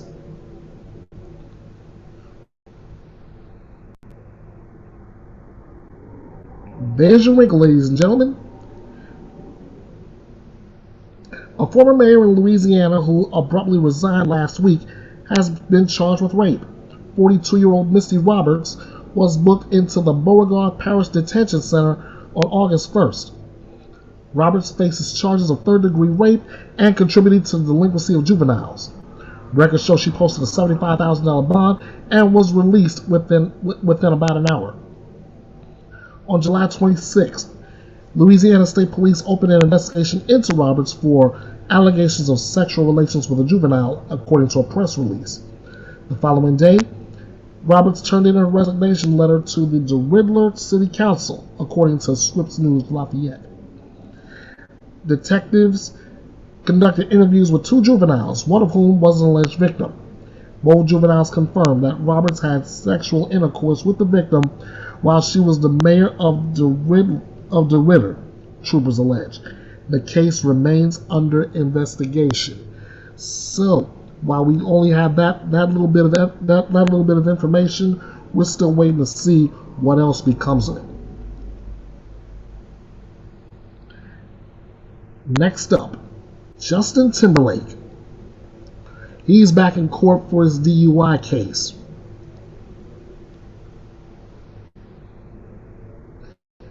And we are about to find out exactly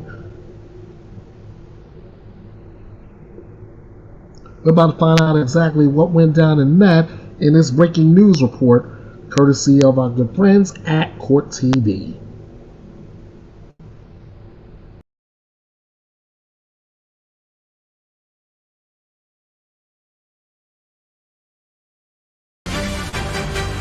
Welcome back to Court TV Live. I'm Matt Johnson. As you can see, we have breaking news coming out of New York. Just moments ago, pop star Justin Timberlake returned to court for his driving while intoxicated case. The judge has just suspended his driver's license and admonished his lawyer over, quote, irresponsible comments. Timberlake appeared virtually for this hearing from Belgium. Why? Well, because he's on tour. It's still not clear how long that suspension will last. The judge decided last week that he could appear via video as he continues that world tour. According to court documents, the Grammy award-winning singer performed poorly on his field sobriety tests and refused to take a breathalyzer there at the scene. Still with us, criminal defense attorney Joseph Tully standing by in California. Your reaction to this, and you know what, most of those tests, most people perform poorly, even if they're not intoxicated. Certainly, yes, and there are experts who can testify, being hired by a defense attorney to that some of the tests are designed to make even a sober person fail them, that officers really can't tell a sober person from a drunk person by using those tests, and that there's, not a lot of value to them. But again, there's two sides to every story, and that's one of the sides. So we saw here an arraignment, which arraignment is really just the kickoff. You walk into court, you say not guilty, you decide whether you're going to do time not waived, a speedy trial or not a speedy trial, and then you walk out of court. So everybody's always very nervous for the first day of court. Emotions are running over, but it's really quick and easy. You go in, you get out. It's that easy. All right, well, we're going to have to follow this very closely. Keep posted on our app and also courttv.com.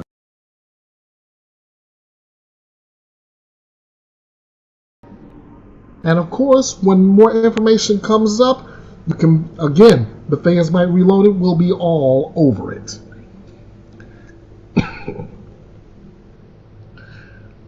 Now we have this one was unexpected, but yet at the same time, in my opinion, is cowardly too. The baddest dad in the land, as I once called him, decides he's gonna plead guilty to murdering his 3 sons. Finally. And let me run this to you guys, and then I'll show you the video of the plea and the immediate sentence. After more than a year of court developments, including a ruling that barred his alleged confession from trial, the man accused of gunning down his 3 young sons on June 15, 2023, is appearing at a surprise plea hearing Friday. Chad Dorman was initially scheduled to appear in court on August 5th, but that hearing was postponed. Instead, Dorman appeared in court on Friday for a last-minute hearing to accept a plea. Dorman was charged with 9 counts of aggravated murder, 8 counts of kidnapping, and 4 counts of felonious assault. He instead pled guilty to 3 counts of aggravated murder, 1 charge each for the murder of 4-year-old Hunter, 7-year-old Clayton, and 3-year-old Chase, and 2 counts of felonious assault. Judge Richard Ferenc said as a result of the plea deal, Dorman is no longer eligible for the death penalty. Ferenc said Dorman would likely be sentenced to life without the possibility of parole, Instead, that sentencing was handed down Friday after the plea change. We're gonna go ahead and take it right to that moment.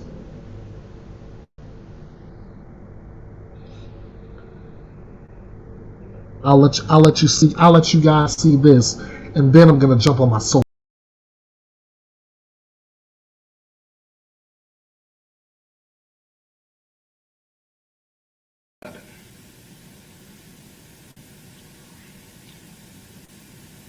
Laura was bitten as she tried to protect Chase from the defendant. The defendant bit her.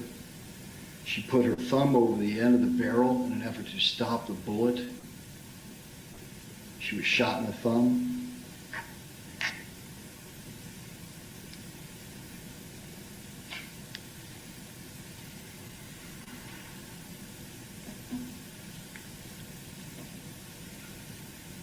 Ultimately, she had to drop Chase. During this point in time, the defendant was able to reload the firearm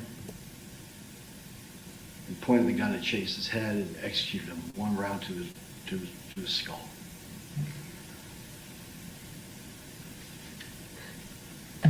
Alexis, Your Honor, suffered serious physical harm as a result, or psychological harm as a result of being held at gunpoint, forced to surrender Chase to the defendant for his execution, and witnessing her stepfather execute her brothers.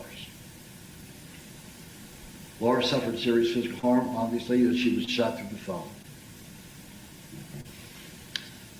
Police arrived. There was really nothing that, despite her desperate fighting to save the lives of her boys, there's nothing Laura Dorman could have done.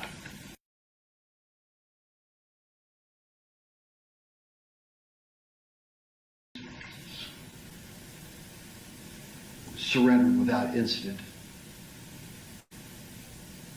Acknowledged immediately, he did it, take me to jail. He later gave statements, Your Honor, that he had been thinking about killing his boys since October, and that these thoughts of having to kill his sons were weighing so heavily on him that he hadn't slept in a few days. And those are the facts, Your Honor. Those are the facts that led to the death of Clayton Dorman, Hunter Dorman, and Chase Dorman, and the permanent, irreversible injuries to the psyche of Alexis and also Laura. Thank you. Thank you. Mr. Myers, any issues with those facts for the purposes of the plea? Your Honor, on behalf of Mr. Dorman, we accept and acknowledge that those are the operative facts that the state would rely upon to attempt to carry its burden of proof at trial, and that those facts would have succeeded in carrying the burden of proof at trial had the jury rejected the insanity defense. We're pleading guilty today. We're not trying this court to you, much less to anybody else in this court.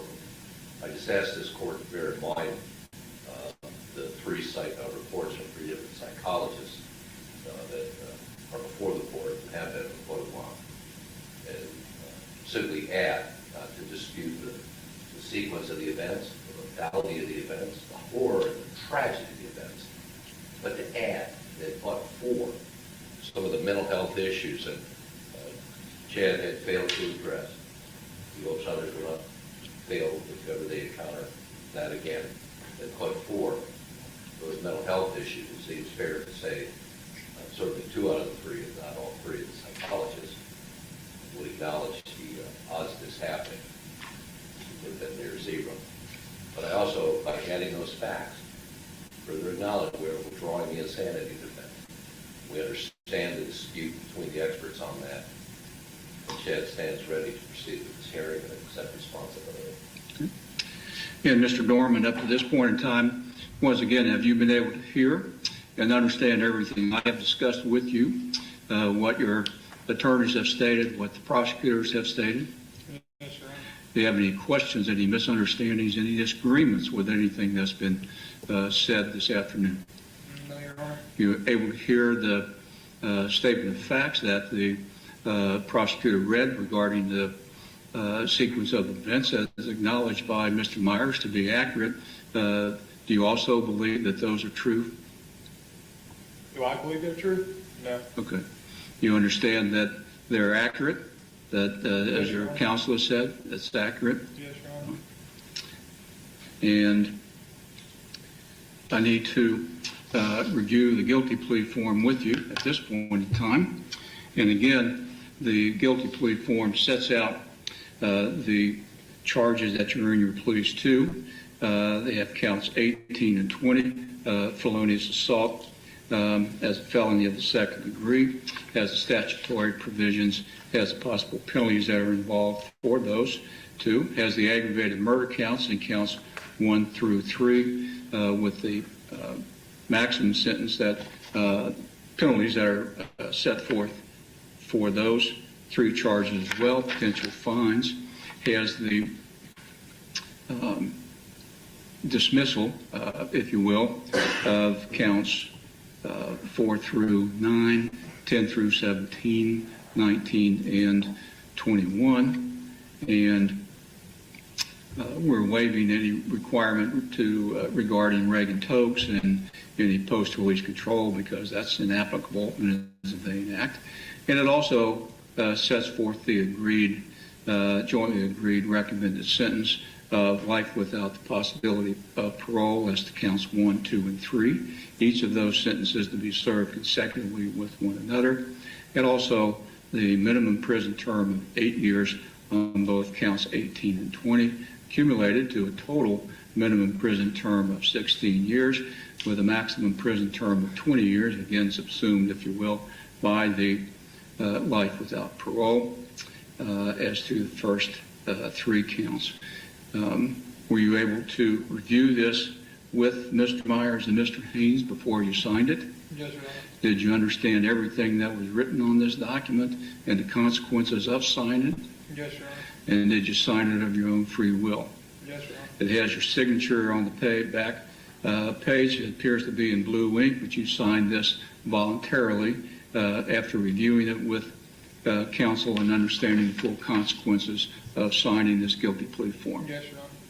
Based upon your answers then, Mr. Gorman, I'll find that your pleas have been entered knowingly, intelligently, and voluntarily, that you're guilty of counts 1, 2, and 3, each aggravated murder, unclassified felonies in violation of 290301A, and you're also guilty of felonious assault as alleged in counts 18 and 20, second-degree felonies in violation of 290311A2. And before we proceed with sentencing at this point, I'm going to take a short pause. Everybody can stay in place because the 2 victims, Ms. Laura Norman and Alexis, want to be here. And at this point in time, all cameras down, all any cell phones, any still photos, anything else in the off position. You're not to record either of these 2 women under any circumstances, and video, audio, and Ms. Barron Allen will read.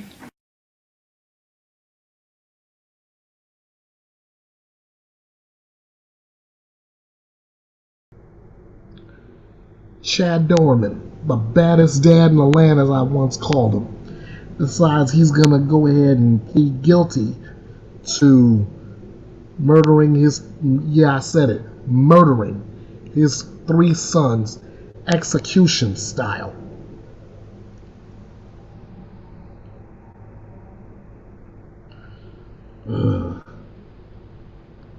Let me get on my soapbox.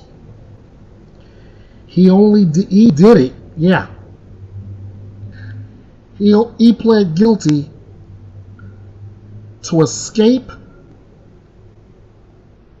being sentenced to death row when he was if and when he would be eventually found guilty in court when he stood trial. So Chad Dorman, I take back the title I've given you. You're not the baddest dad in the land. But I'll tell you what, you can share a title with you can share one title with Adam Montgomery. You can share a title with Chad Daybell, you can share a title with Timothy Ferreter. You're a coward. You're a coward. And I'll say that again so everybody within eyeshot of me and earshot of my voice can hear it. You, Chad Dorman, are a coward.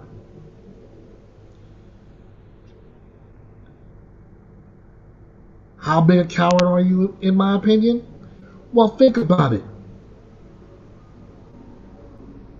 You shot your own 3 sons in the back of the head, execution style.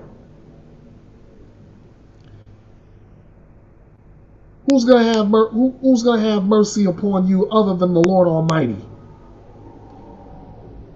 I'm not gonna have none. I have no mercy or sympathy for cowards like you. Anything you do to a child, I have zero mercy. Boo hoo hoo.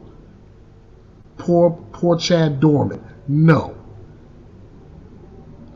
Poor Chase. Poor Clayton. Poor Hunter.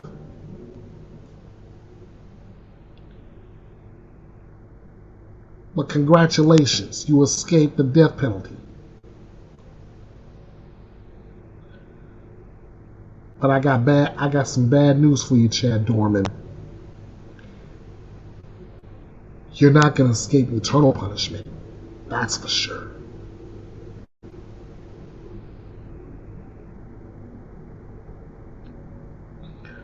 Next. We got another Karen Reed update for you.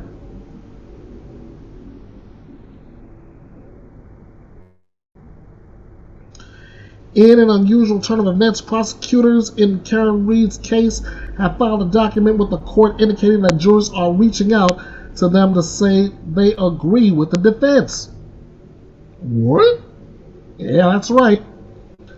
On July 1st, after more than 24 hours of deliberation, over 5 days, a jury reported it was deadlocked and a mistrial was declared for Reed, who was charged with the second-degree murder of her boyfriend, John O'Keefe.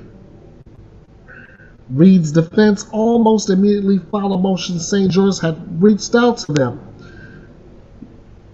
saying that the panel had actually been unanimous in agreeing that Reed was not guilty of second-degree murder, but was split on lesser-included charges, including manslaughter while driving under the influence.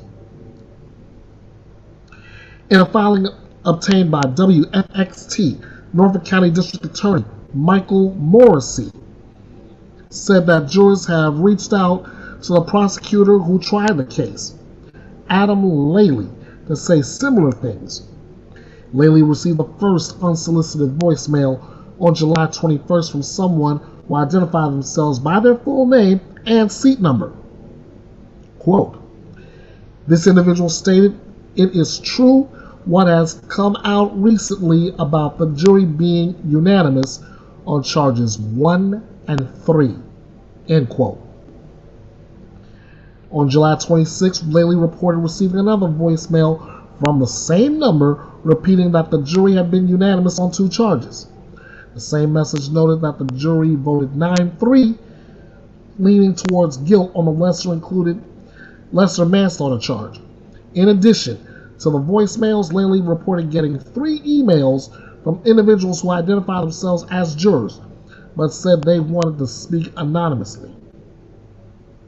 Morrissey noted in the filing that Laley did not engage with the jurors because ethical guidelines prevented attorneys from discussing jury deliberations. In a motion filed on July 15th, prosecutors argued against dismissing any charges based on the jurors' statements, saying they were unsubstantiated but sensational.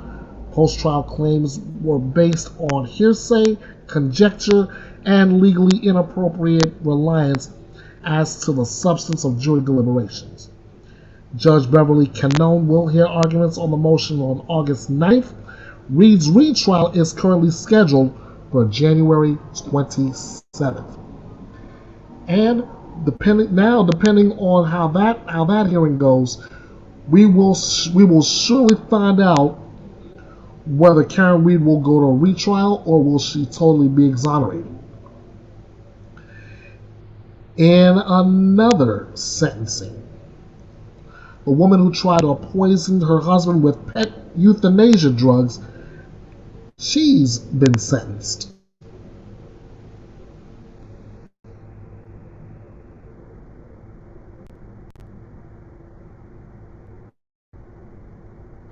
A judge in Wisconsin, let's see, back in June, excuse me, I'm jumping ahead of myself. Back in June, Amanda Chapin entered a plea of no contest to first-degree recklessly endangering safety, which was an amended charge, as she was initially accused of attempted first-degree intentional homicide. The state had wanted Circuit Court Judge Barbara McCrory to impose the maximum sentence of 10 years, 5 years of initial confinement, followed by 5 years of extended supervision. Well, let's go to that sentencing hearing right now.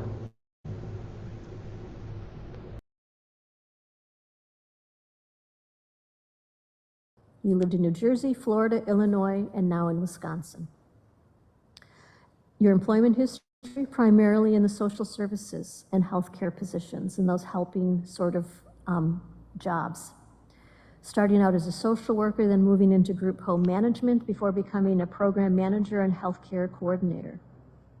Most recently, you've been working in positions as a care worker. Wanting more flexible hours, you also pursued training to become a yoga instructor. You have ongoing health issues as well that you seem to be managing, and no specific mental health diagnosis, which I do agree with your attorney is unfortunate given the attempt that you made after this occurred. No criminal record to speak of. Most related, well, your criminal record in Wisconsin is clearly related to this situation and involved that restraining order violation. You've done well on probation. In fact, you successfully completed it, completing the domestic violence training that was required of you. You did have GPS monitoring at one point and had that requirement to change residence but you did follow through with that. And according to the Lafayette County Sheriff's Department, you've also been compliant with your bail monitoring program here. The PSI writer was also able to find a domestic violence related charge in New Jersey. It was dismissed, and you explained to her that at the time you were defending yourself against a boyfriend who had come at you. You ended up tearing his clothing, and it was dismissed against you because of the total nature of it. I would note as well that you've been cooperative throughout this process. And while you continue to maintain your innocence, you also do not express any feelings of anger towards the victim or his family. And given the general nature of people, that strikes me as a little odd. You've been able to explain some of it from your standpoint and your viewpoint in terms of what that means to you, in terms of the power of forgiveness. Also, in looking at the PSI writer in the compass evaluation, I thought it was very interesting that the compass evaluation lists a history of violence as medium risk, and then some personality traits as either probable or, in the case of anger, highly probable of future risk and needs for rehabilitation. And those are things as well that I look at. I can't base everything on it, what I do, but I do find that to be interesting in my review of the PSI. So, as I indicated at the start, I need to do the sentence that is the least restrictive. And that least restrictive idea is the idea of probation. However, in reviewing this case, I do not believe that probation is appropriate. And the reason for it is it would unduly depreciate the seriousness of this specific offense. Mr. Chapin almost died. He has had substantial health issues as a result of what occurred. and his children have been traumatized by seeing their father in a coma.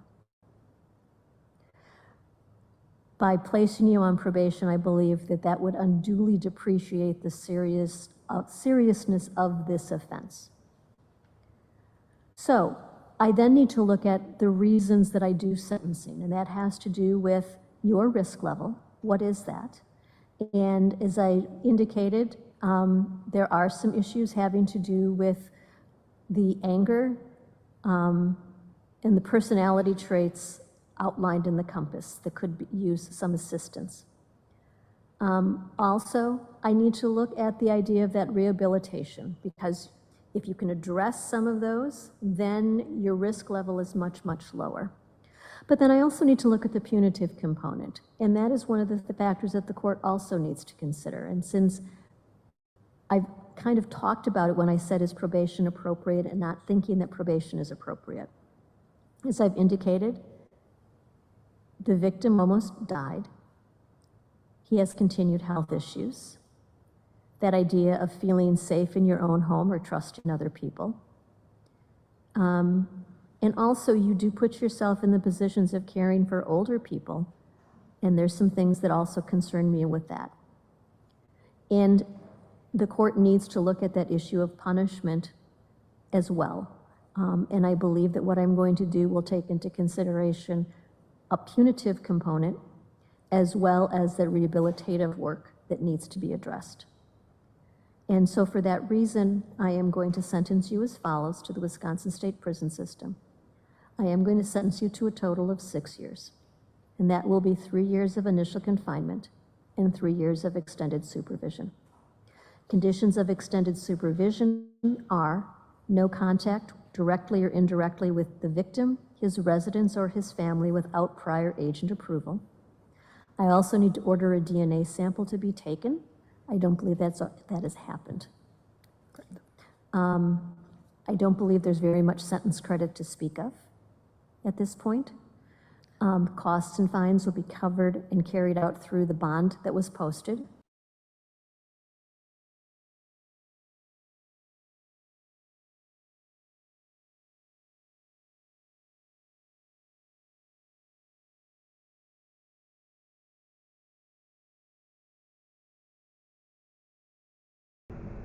Sorry about that brief delay, folks. Yeah, she's gonna have 3 years in custody and 3 years supervised probation for giving her husband barbiturates and animal euthanasia drugs. I don't know what to actually call that, but let's just pray that the husband actually gets better and recovers from this.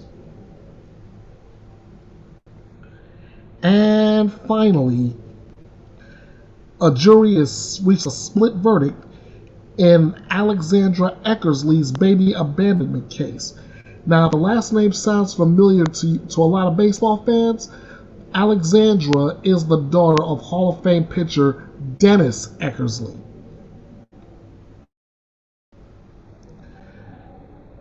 On Friday, a jury reached a split verdict in a case involving a mother charged with abandoning a newborn child in the woods in sub-freezing temperatures. Jurors found 27-year-old Alexandra Eckersley guilty of reckless conduct, endangering the welfare of a child, and falsifying physical evidence, but not guilty of 2 felony assault charges. Eckersley, the daughter of Hall of Fame pitcher Dennis Eckersley, visibly exhaled and held her defense counsel's hand in a Manchester, New Hampshire courtroom as the not guilty verdicts were read. She was allowed to leave the court until her sentencing at a later date. She had testified during her trial last month that she didn't know she was pregnant and thought the child had died after she gave birth in the Manchester woods on Christmas night 2022. A psychologist testified that Eckersley was suffering from substance use disorder and mental health and development issues, and that she wasn't receiving treatment. Eckersley was homeless at the time and gave birth in a tent. Prosecutors said her son, who survived, was left alone for more than an hour, suffering from respiratory distress and hypothermia as temperatures dipped to 15 degrees Fahrenheit, which is minus 9.4 degrees Celsius. Her trial started on July 25th, and the jury's got the case Wednesday. Eckersley faces a prison sentence of 7 years for the felony charge of falsifying evidence. Reckless conduct and endangerment of a child charges are misdemeanors, in New Hampshire are punishable by a maximum of 1 year in prison. Eckersley testified that a man who was with her said the baby didn't have a pulse. The couple had no cell phone service to call for help and started walking toward an ice arena. On the way, Alexandra Eckersley experienced afterbirth, but thought she had a second child. She told a 911 dispatcher that she had given birth to 2 children, one who died immediately and the other who lived for less than a minute. She told the dispatcher and police where she lived and pointed to the area, which was across the bridge, but police ignored what she told them, according to her lawyers. She also was afraid to return to the tent because the man who had left when police arrived told her he didn't want anyone else there. The man arrested along with Alexandra Eckersley was sentenced last August to a year in jail after pleading guilty to a child endangerment charge. Prosecutors said Eckersley intentionally led first responders to a different location because she did not want to get into trouble. She eventually led police to the tent. The baby was found cold, blue, covered in blood, but alive, prosecutors said. It made me happy to find out the baby was alive, Eckersley testified Wednesday.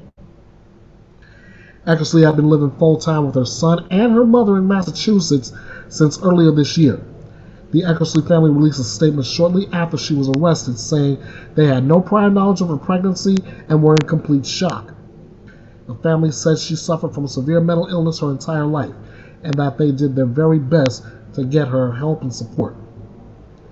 Dennis Eckersley, who attended the trial this week, was drafted by the then Cleveland Indians out of high school in 1972 and went on to pitch 24 seasons for Cleveland, the Boston Red Sox, Chicago White Sox, Oakland Athletics, and St. Louis Cardinals. He won the American League Cy Young Award and MVP awards in 1992 while playing for Oakland. After his playing days, Eckersley broadcast Boston Red Sox games, retiring in 2022. Well, I'll keep up to the minute with how she'll be sentenced for those charges. Now, since most of this edition of Bethea'S Byte Reloaded has been, I'm gonna have to practically call this thing the Julie Grant Show.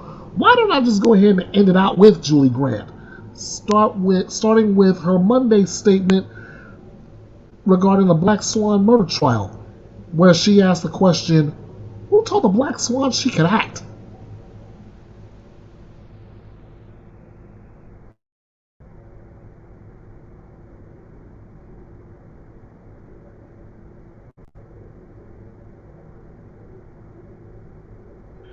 Yeah, who told the Black Swan she could act? And she's gonna break down Ashley Benefield's testimony and body language. So, I hope you're prepared for this.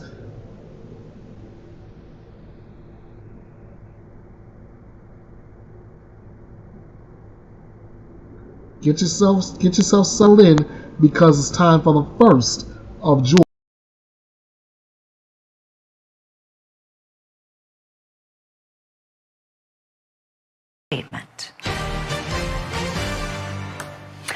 A far cry from Natalie Portman. Who told this black swan that she could act? To use her saying, a group of squirrels could have been taught to act more believable. The highlight of the testimony for me was on cross, when the prosecutor had Ashley Benefield get off the stand and reenact the moment where she claims that Doug Benefield was threatening her life with that warrior pose. That was smart trial advocacy right there. It looked ridiculous.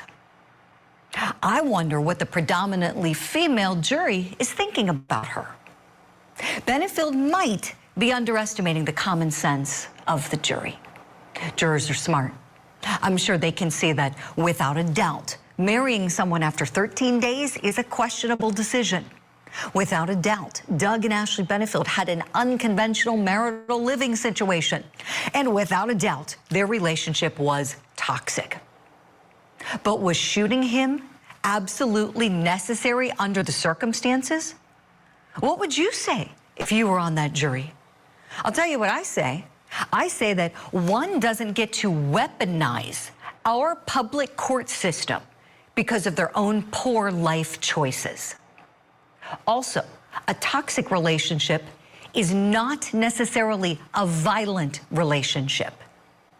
And if the ballerina put on a show on that witness stand with her pants on fire regarding what really happened, if the Black Swan did that, then she is undermining the progress that domestic violence survivors and advocates have been making for years. That's my opening statement on this Monday.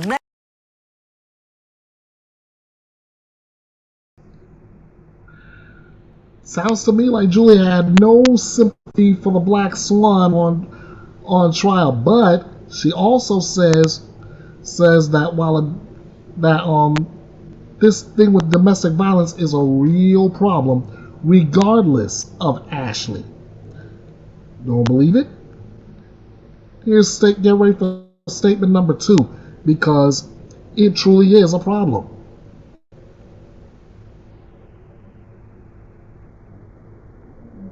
So let me get myself prepared here.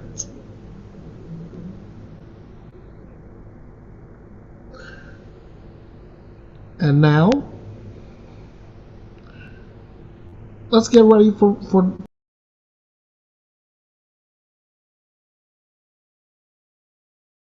Always do with my opening statement. Imagine having to leave your home without all of your possessions, your clothes, your jewelry, your pictures, your slippers, everything. If you're lucky, maybe you have time to take your pet as you race out the door and never look back. That is the reality for many domestic violence survivors. A fast exit in order to live. We're watching 3 domestic violence cases all playing out right now on court TV. We just saw the Marsha Thompson case. Right now we've got Ashley Benefield and Christine Ritchie. All 3 female defendants, all 3 accused of murdering their husbands, and all have very different sets of facts. Now, in none of these cases did we get to see what is the sad and very jarring reality for so many other survivors. And that is the traumatic process of having to leave everything in your life behind in order to survive. Now, this isn't something that's easy to do. It's not easy to do mentally or emotionally or financially. And I bring this up this morning because many of us are talking about it on social media. Many of us are really moved by all of these cases. And in that discussion, I wanted to just interject something.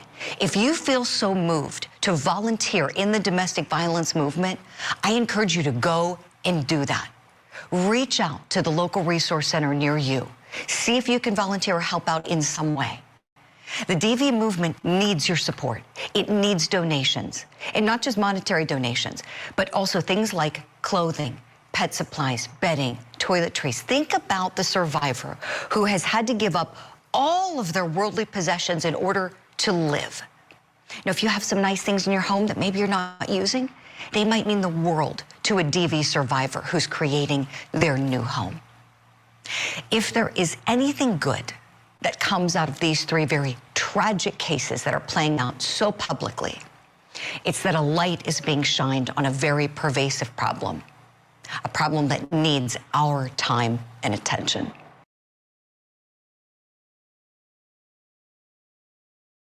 Absolutely. This is a problem. That has to end. And men, we need to step up too.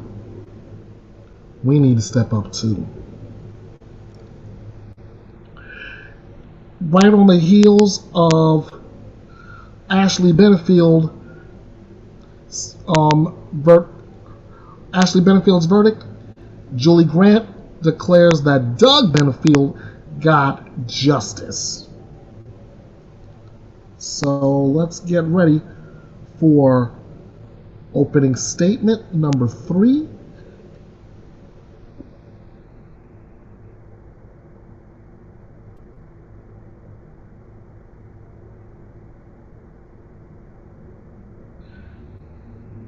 And here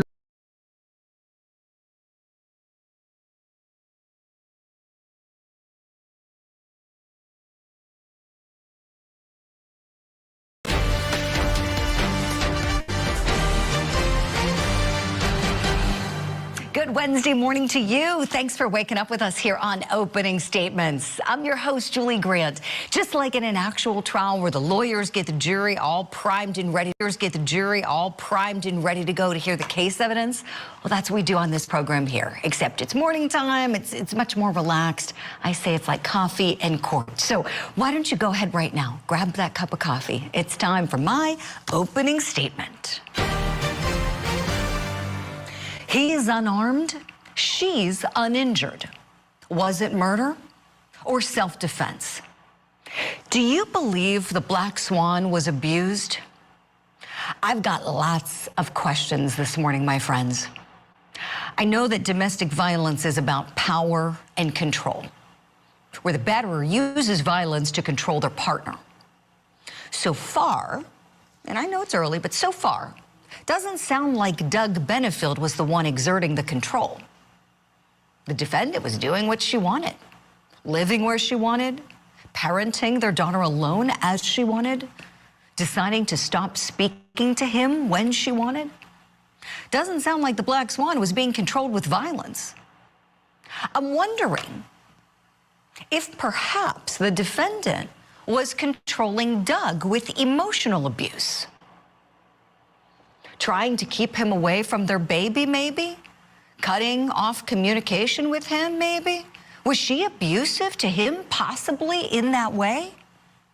Domestic violence victims are generally very scared of their abusers, and rightfully so, living in a constant state of fear and hypervigilance.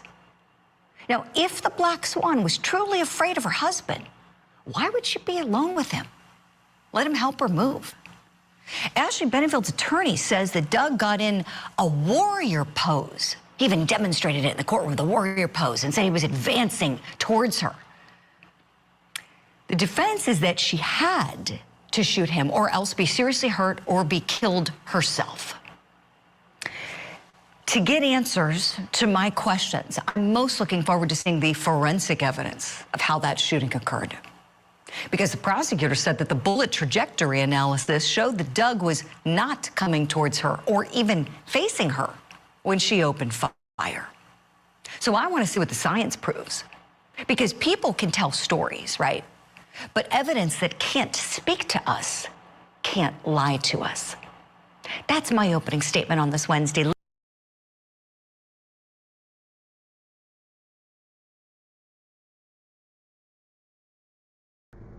evidence can't lie to us. That's a known fact. Now, let's talk about. Here's when we talk about the Christine Ricci case. According to Julie, Ricci let cheaters take both her man and her life. We're gonna take a look at the choices that Christine could have and likely should have made, to where all of this could have ended a lot differently for her. Let's see.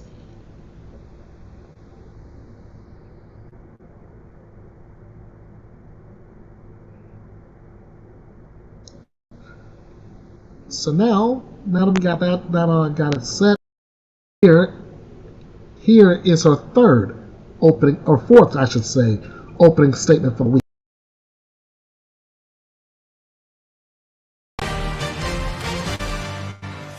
My goodness, what a mess in Massachusetts. The death of firefighter Michael Ritchie is the kind of case that makes you want to scream and cry all at the same time. Why did things get to that point? The simple answer is because of choices. In his community, Michael Ritchie was a hero. He served the city of Boston for over 22 years. Privately, he made some hurtful choices. His affair caused a tremendous amount of devastation to his whole family. And as the prosecution contends, it ultimately led to his death.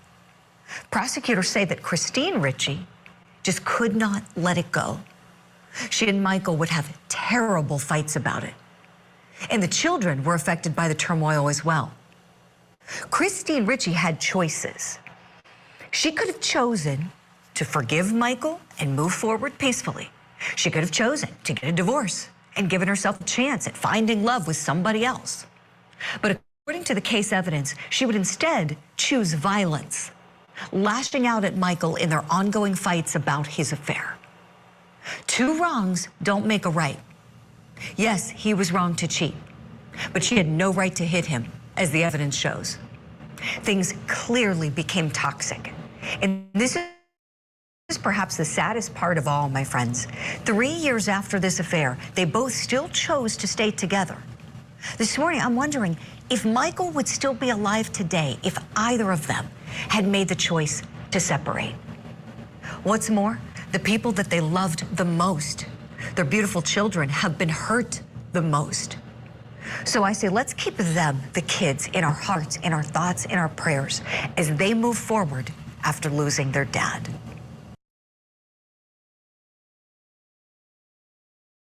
Amen and amen to that. Now we get to wrap up the week, and even I'm still bugging out with this one.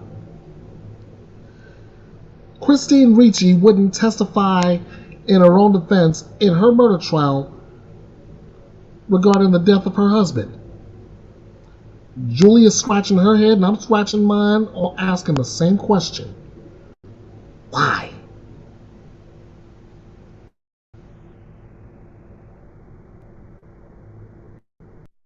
Why wouldn't she testify? Maybe the answer will lie in Julie's final opening statement for the week.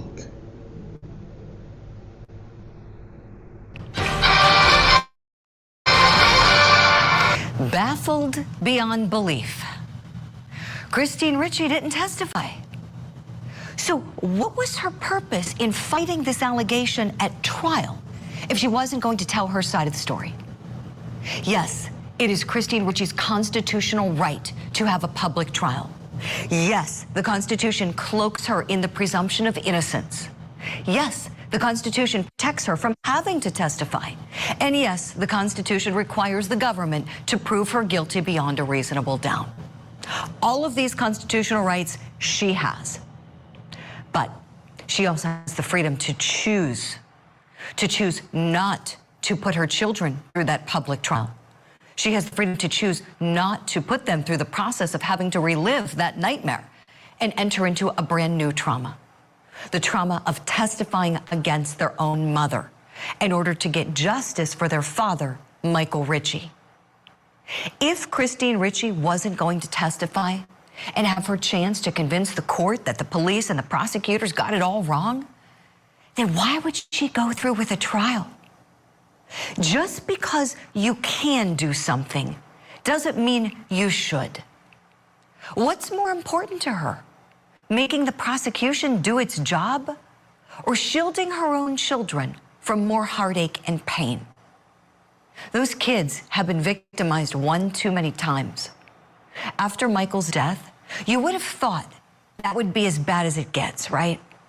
But having to relive that horrific day in a public forum on the opposite side of the case as the woman who birthed you rivals as a close second.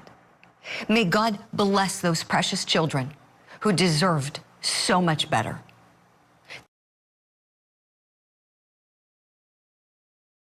Again, she couldn't have said it any better than that. Neither could I. I couldn't even try. And that's going to wrap it up for this week's Bethea'S Byte Reloaded. I want to thank everybody for watching. I want to thank my replay gang for watching this on replay. This has been one of the wildest weeks I have ever witnessed and had to cover here at the drama-free true crime destination. So I want to try to get this done again come next week, all right? Same time, same place. So if at all you guys are looking to get in contact with me,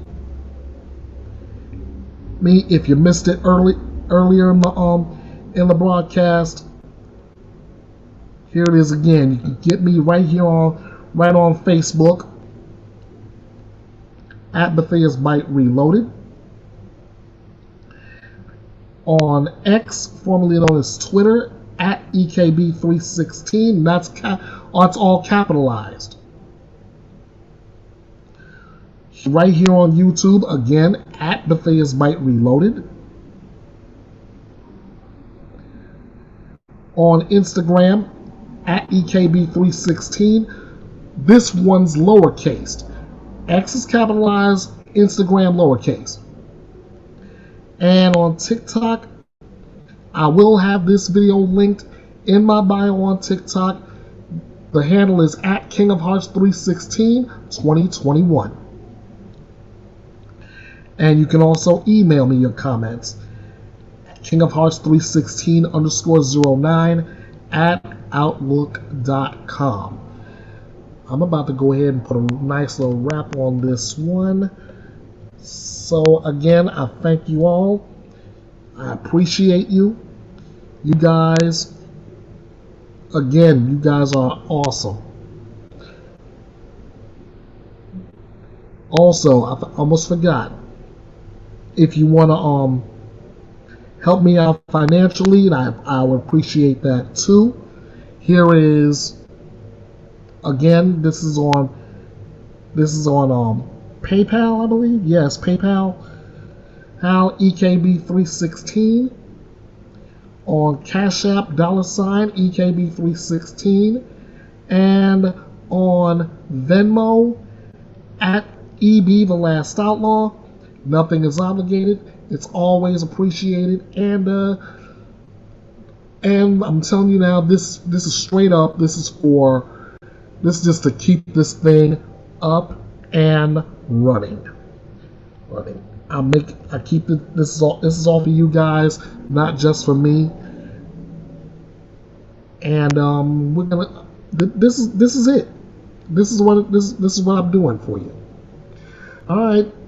Just easy reminder as to where you are. This is your home for news without the drama, where your opinions matter. Lively debates are encouraged. Your voice is heard, and above all else, justice is served. Ladies and gentlemen, this is the drama-free true crime destination. This is Bethea'S Byte, and it's reloaded. I'm out of here. Thank you all again. Until we do this again next week, Ernest Bethea, the Last Outlaw,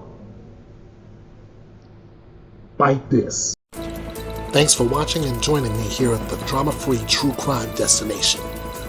Be sure to like, share, subscribe, and drop me a comment on this video. And be sure to follow Bethea'S Byte Reloaded all over social media. This is Bethea'S Byte, and it's reloaded.